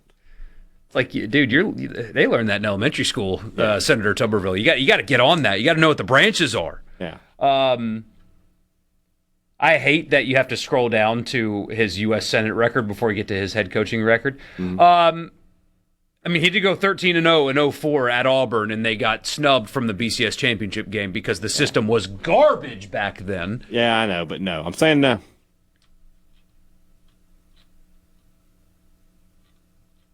No. I mean, they won the SEC that year, didn't they? They did, but I'm 1 year. He had one great year. He went 29-22 at Cincinnati, 20-17 at Texas Tech. His best year at Ole Miss in 4 years was 8-4. Yeah. No, it's a no. Only 2 double-digit win seasons in his entire coaching career that spanned from 95 to 2016. It's a no for me, dog. Somebody says neither did Jackie Sherrill better than Jackie. Yeah, I'm sorry. You said no to Jackie too, right? No, I said Jackie was in. You said him in. Yeah, Jackie won 3 Southwest Conference championships at Texas A&M. He had 2 11-win teams at Pitt. He's in. Let him go to the Hall of Fame in a pine box? Yeah, there you go. Tuberville is a great example for why coaches don't. So this is killing me. Not at State. We're not inducting him based on his career at State. We're inducting him based on his whole career, which is Jackie Sherrill's whole career greater than Tommy Tuberville's whole career. Yeah, pretty simple concept when you really think about it. Yeah, Leach is not getting into the Hall of Fame because of what he did at State either. Right. Let's just have a little. Let's just think a little bit here. So among the coaches, so you have to have a 60% win percentage. I guess they got rid of that, but they did. Of the 1, 2, 3, 4, 5, 6, 7, 8, 9 coaches, 5 of them have exactly 60% win percentage. Yeah. The other one's 62%, 61, and 2 65s. Yeah. That's it. Yeah. Jackie Sherrill, 3 straight 11-win seasons at Pitt, 3 straight conference championships at Texas A&M, and won the SEC West at Mississippi State. But if you want to say that Tuberville's better based on 1 year that Tuberville had a good team, go ahead.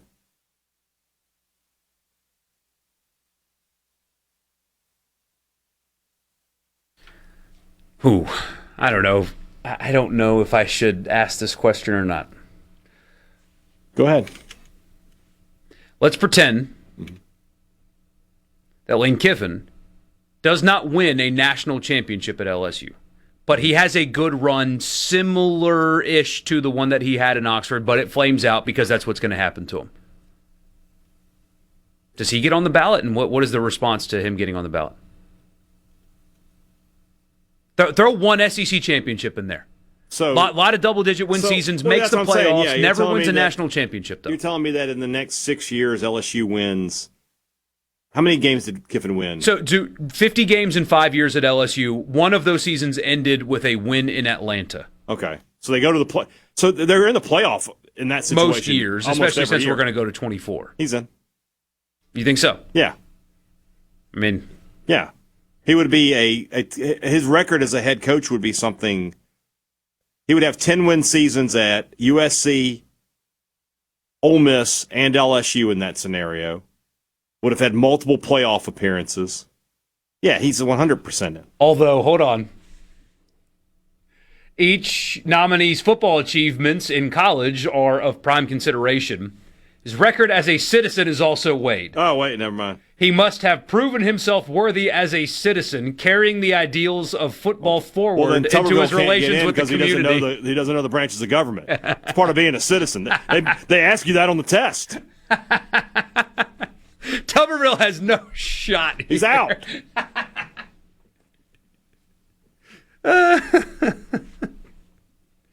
Oh, man, that's funny. Do you think that morals should be part of any Hall of Fame induction?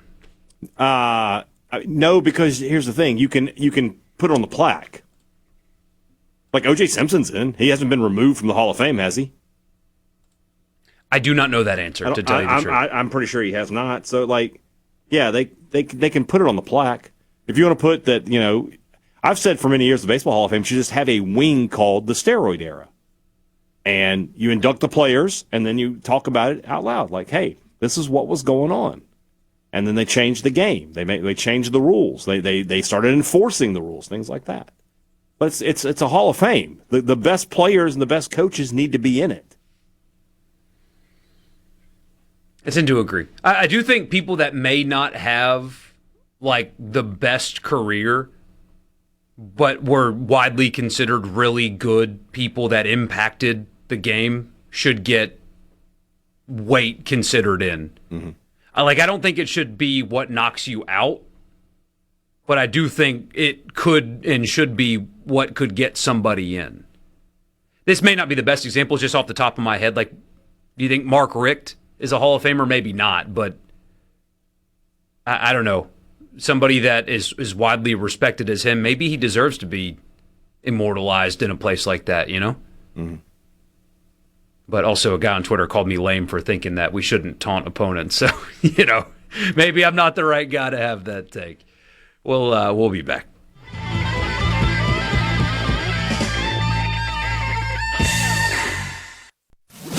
This is Sports Talk Mississippi, right here on SuperTalk.fm, the SuperTalk Mississippi app, and always live on your local SuperTalk Mississippi radio station.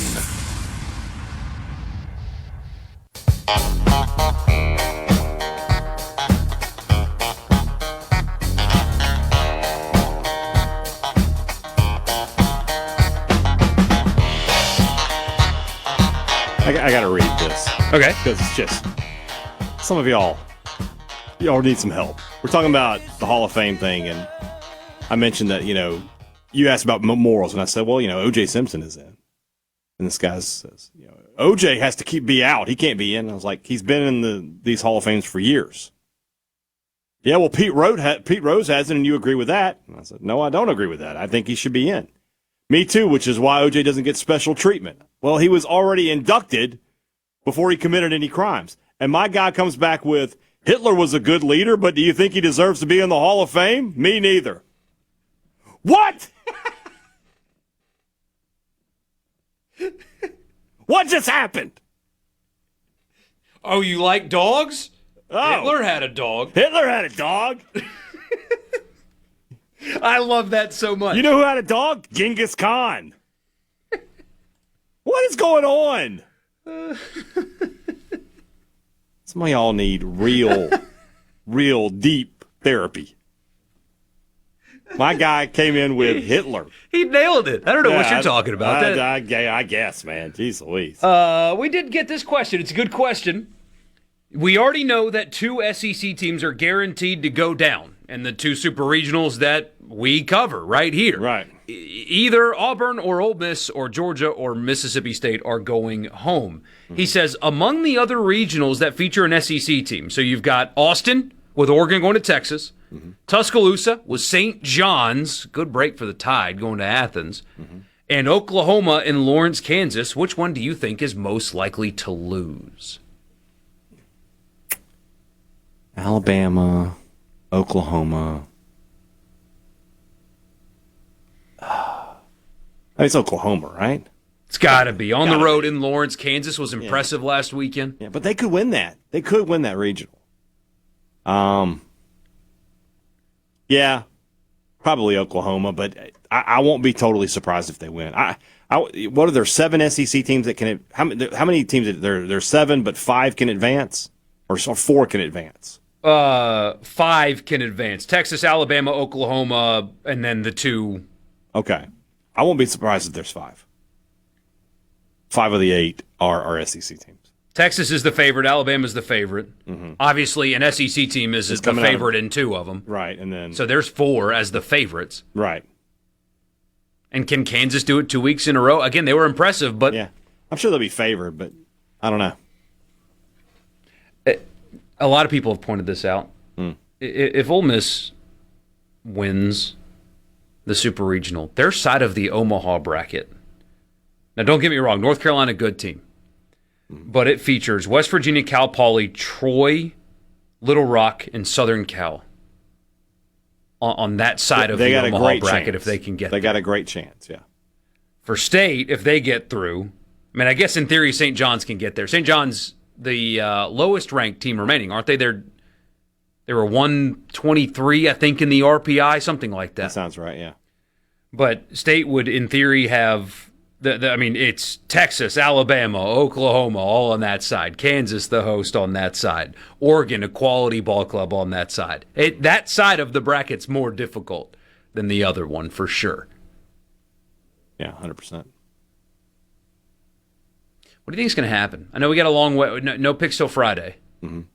But just what do you think is going to happen in Athens and at Auburn? What I'll say about this is for State, I don't think they can win a 3-game series. Duke Stone is a fly ball pitcher against that Georgia lineup. That scares me. I think State, if they're going to win, they got to get them both. They got to win Saturday, Sunday, and get the heck out of there. 2 weeks ago, I would have said, well, I think Auburn will win. But then I watched them struggle. Now, Ole Miss didn't exactly dominate that regional, right? Because, they did have to walk off a team twice in extra innings. But they did go undefeated. They're playing better. And, I mean, the pitching matchups are great, right? This is two of the best pitching staffs in the SEC and in the country, really. Home field will probably play a role. I think if you were making me make like a betting thing, I would make Auburn a very, very slight favorite, like, minus 105, minus Something 110. like that. I feel like 1st to 4 in every game wins the game. Yeah. Whoever wins the first game is probably going to win that one. I think so, too. Yeah. But, I mean, it's just going to be really well announced? pitched. Is it going to be Hunter Elliott on Friday, or is it going to be They have Ray? not announced it. I would assume that they're just going to go Elliott Ray. Stick with it, yeah. And just stick with it. But, yeah, I think 1st to 4 in all 3 games wins. You're going to have fast games. I don't think you're going to have a whole lot of hitting. Now that I said that, by the way, go ahead and take the over. Yeah. Just take the over. 13-12, final score. I mean, we spend all week talking about Cole Carlone, and he gives up 6 runs to Ole Miss. Now, again, if you watched him pitch, you saw it. That dude's got elite stuff, but, I mean, Ole Miss just got to him. But, yeah, I think really low scoring in that one. What decides which side of the bracket an SEC team is on? Think of it just like the basketball tournament. The bracket was determined when they released it, and nothing changes. It's all just how things are seeded and what regional you're in, and that's all. So State wasn't placed on that side of the bracket after regionals. Mm-hmm. That's where they always would have ended up. It's just the side that Ole Miss is on had more of the upsets. They had the Cal Poly situation. They had all of that. On that side, Troy, Little Rock, etc. It just shook out that way. Somebody says, Ole Miss is way luckier than y'all will admit. Ha ha, imagine that. What? How are they lucky? This is just how the things got seeded up, man. Well, not only that. I mean, they're playing Auburn on the Plains. Their regional was Nebraska, and then Arizona State was their 3. I don't know if luck has anything to do with the position that they're currently in. And then, the fact that, yes, Cal Poly and the rest of these, that there's some luck to that, but they still have to play Auburn. They still have to get there. So, yeah. Yeah, I mean, having to go to Auburn and win a Super to get to Omaha after having to go to Lincoln and beat Nebraska and Arizona State to get to Auburn, I don't think luck is a word that you can use there. Yeah, agreed. Now, if you match up with Little Rock and Omaha, then sure, yeah, hey, that's a nice draw. But somebody says they should have lost this past weekend. But show your work on that other than they should have. Who should have lost? Ole Miss, I guess is what he's saying. But show your work on that. The team that went 3-0? That didn't lose a game? How should they have lost? I mean, I guess because they played in extras, but show me should have. Again, you're just letting your guys.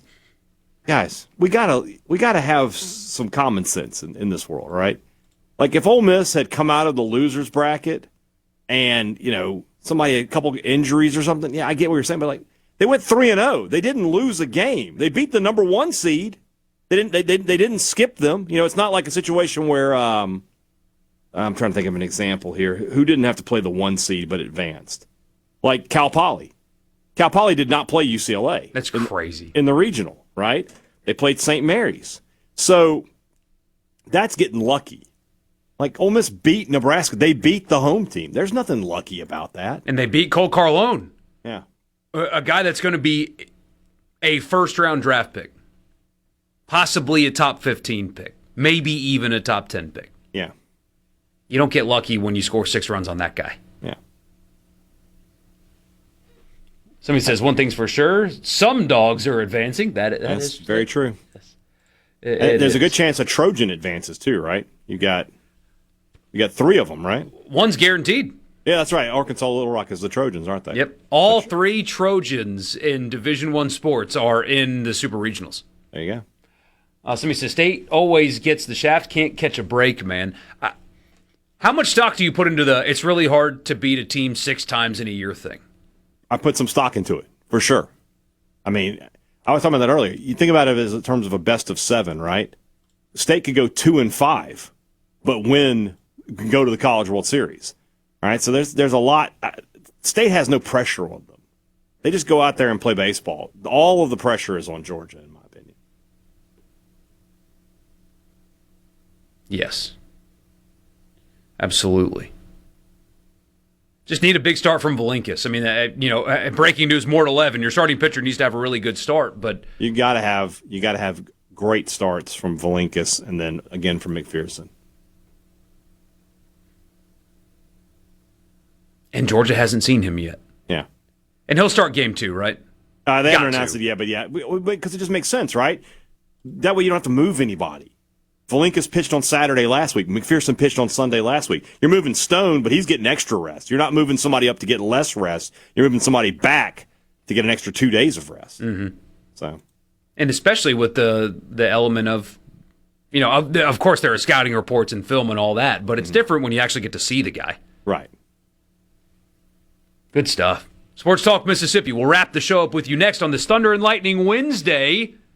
Didn't forget, Hadad will give you an hour of state baseball talk. Maybe some recruiting, too. Right? Maybe. Yeah. We'll see starting at 6:05, but we'll, again, wrap the show up with you next.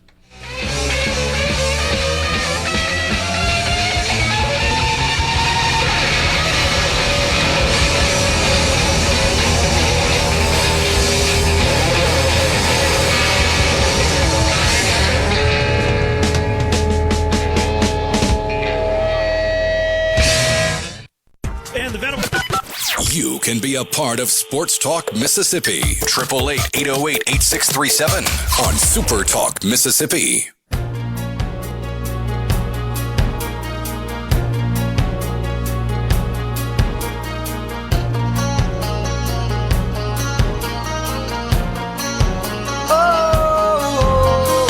We used to do a segment on the show called Fair or Foul. Fair or foul? Rating from the New York Post. A South Carolina police officer was arrested and fired for allegedly aiming his service weapon at a fellow cop. Bad, right? Objectively bad. But hold on. For microwaving fish at the police station and stinking up the entire police station. Michael DiBiase, 46, a detective with the Myrtle Beach Police Department. Of course, this is Myrtle Beach. DiBiase? DeBiase. Okay, spelled differently. Okay. Was hit with a charge of pointing and presenting a firearm at a person on the June 2nd incident. So it happened yesterday, according to his arrest warrant. The alleged incident involved DiBiase removing his department-issued firearm from its holster while in the PD briefing room and pointing it at another officer. The Myrtle Beach Police Department said in a statement announcing it had separated employment from the trigger-happy officer. They released a statement saying he was placed on administrative leave or whatever. They didn't specify whether the gun was loaded or not during the encounter, but you obviously cannot do that. Fair or foul? I mean, you can't do that. That being said, you shouldn't microwave fish either. That's the worst idea ever. We need to free my man here. You think? Do not microwave fish in your office microwave. I mean, I agree with you. That's like people that eat Greek yogurt on airplanes. Yeah, I mean, I get it. Don't nobody want to smell that. No. So I sympathize with the guy. I feel like a light sentence is in order here. You can't pull the gun. You can't pull the gun. That's not going to work. And it makes you wonder about, his ability to restrain himself out in the field. However, I have had that same thought. Like, this person needs, like, a slap on the forehead. Not a gun pointed at him, but, like, this person needs a small act of violence committed against them for eating yogurt on an airplane next to me on a flight to a funeral. That is a thing that happened to me. I wanted to. It was a woman, so I didn't say anything at all. I was already sad. I was on my way to a funeral, and so I didn't confront her. But I don't know if I have had a more unpleasant smell persist for hours next to me like that. I wanted to kill her. Metaphorically.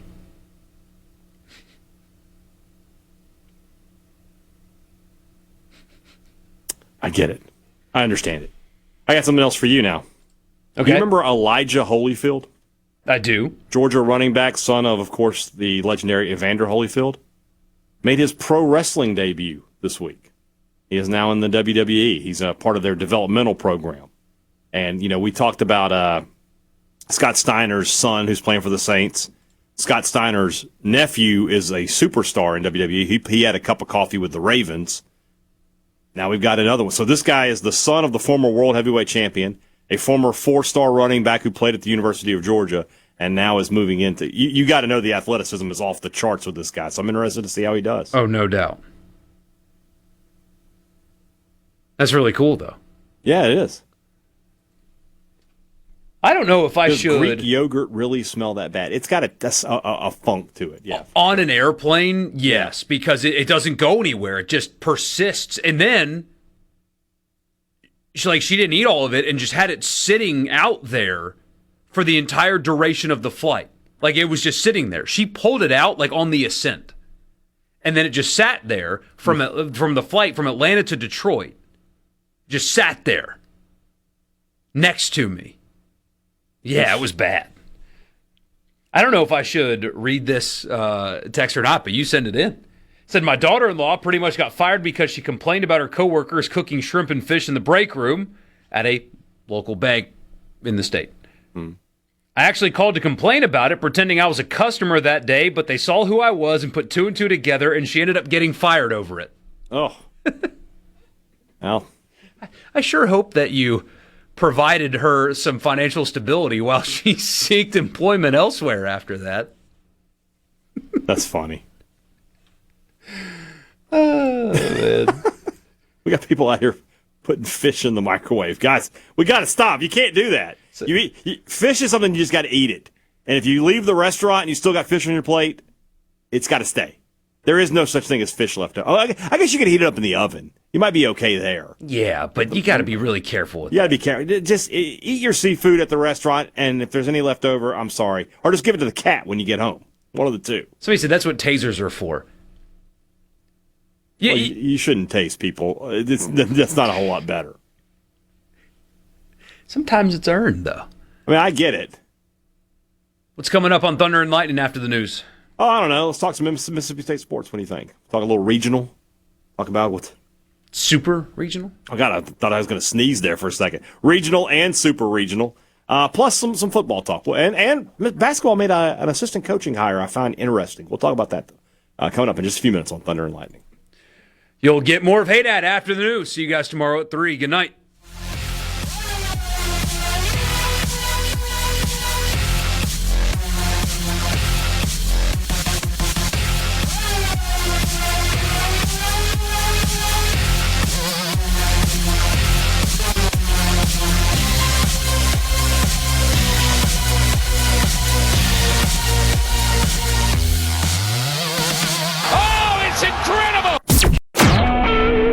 SuperTalk Mississippi Media Production.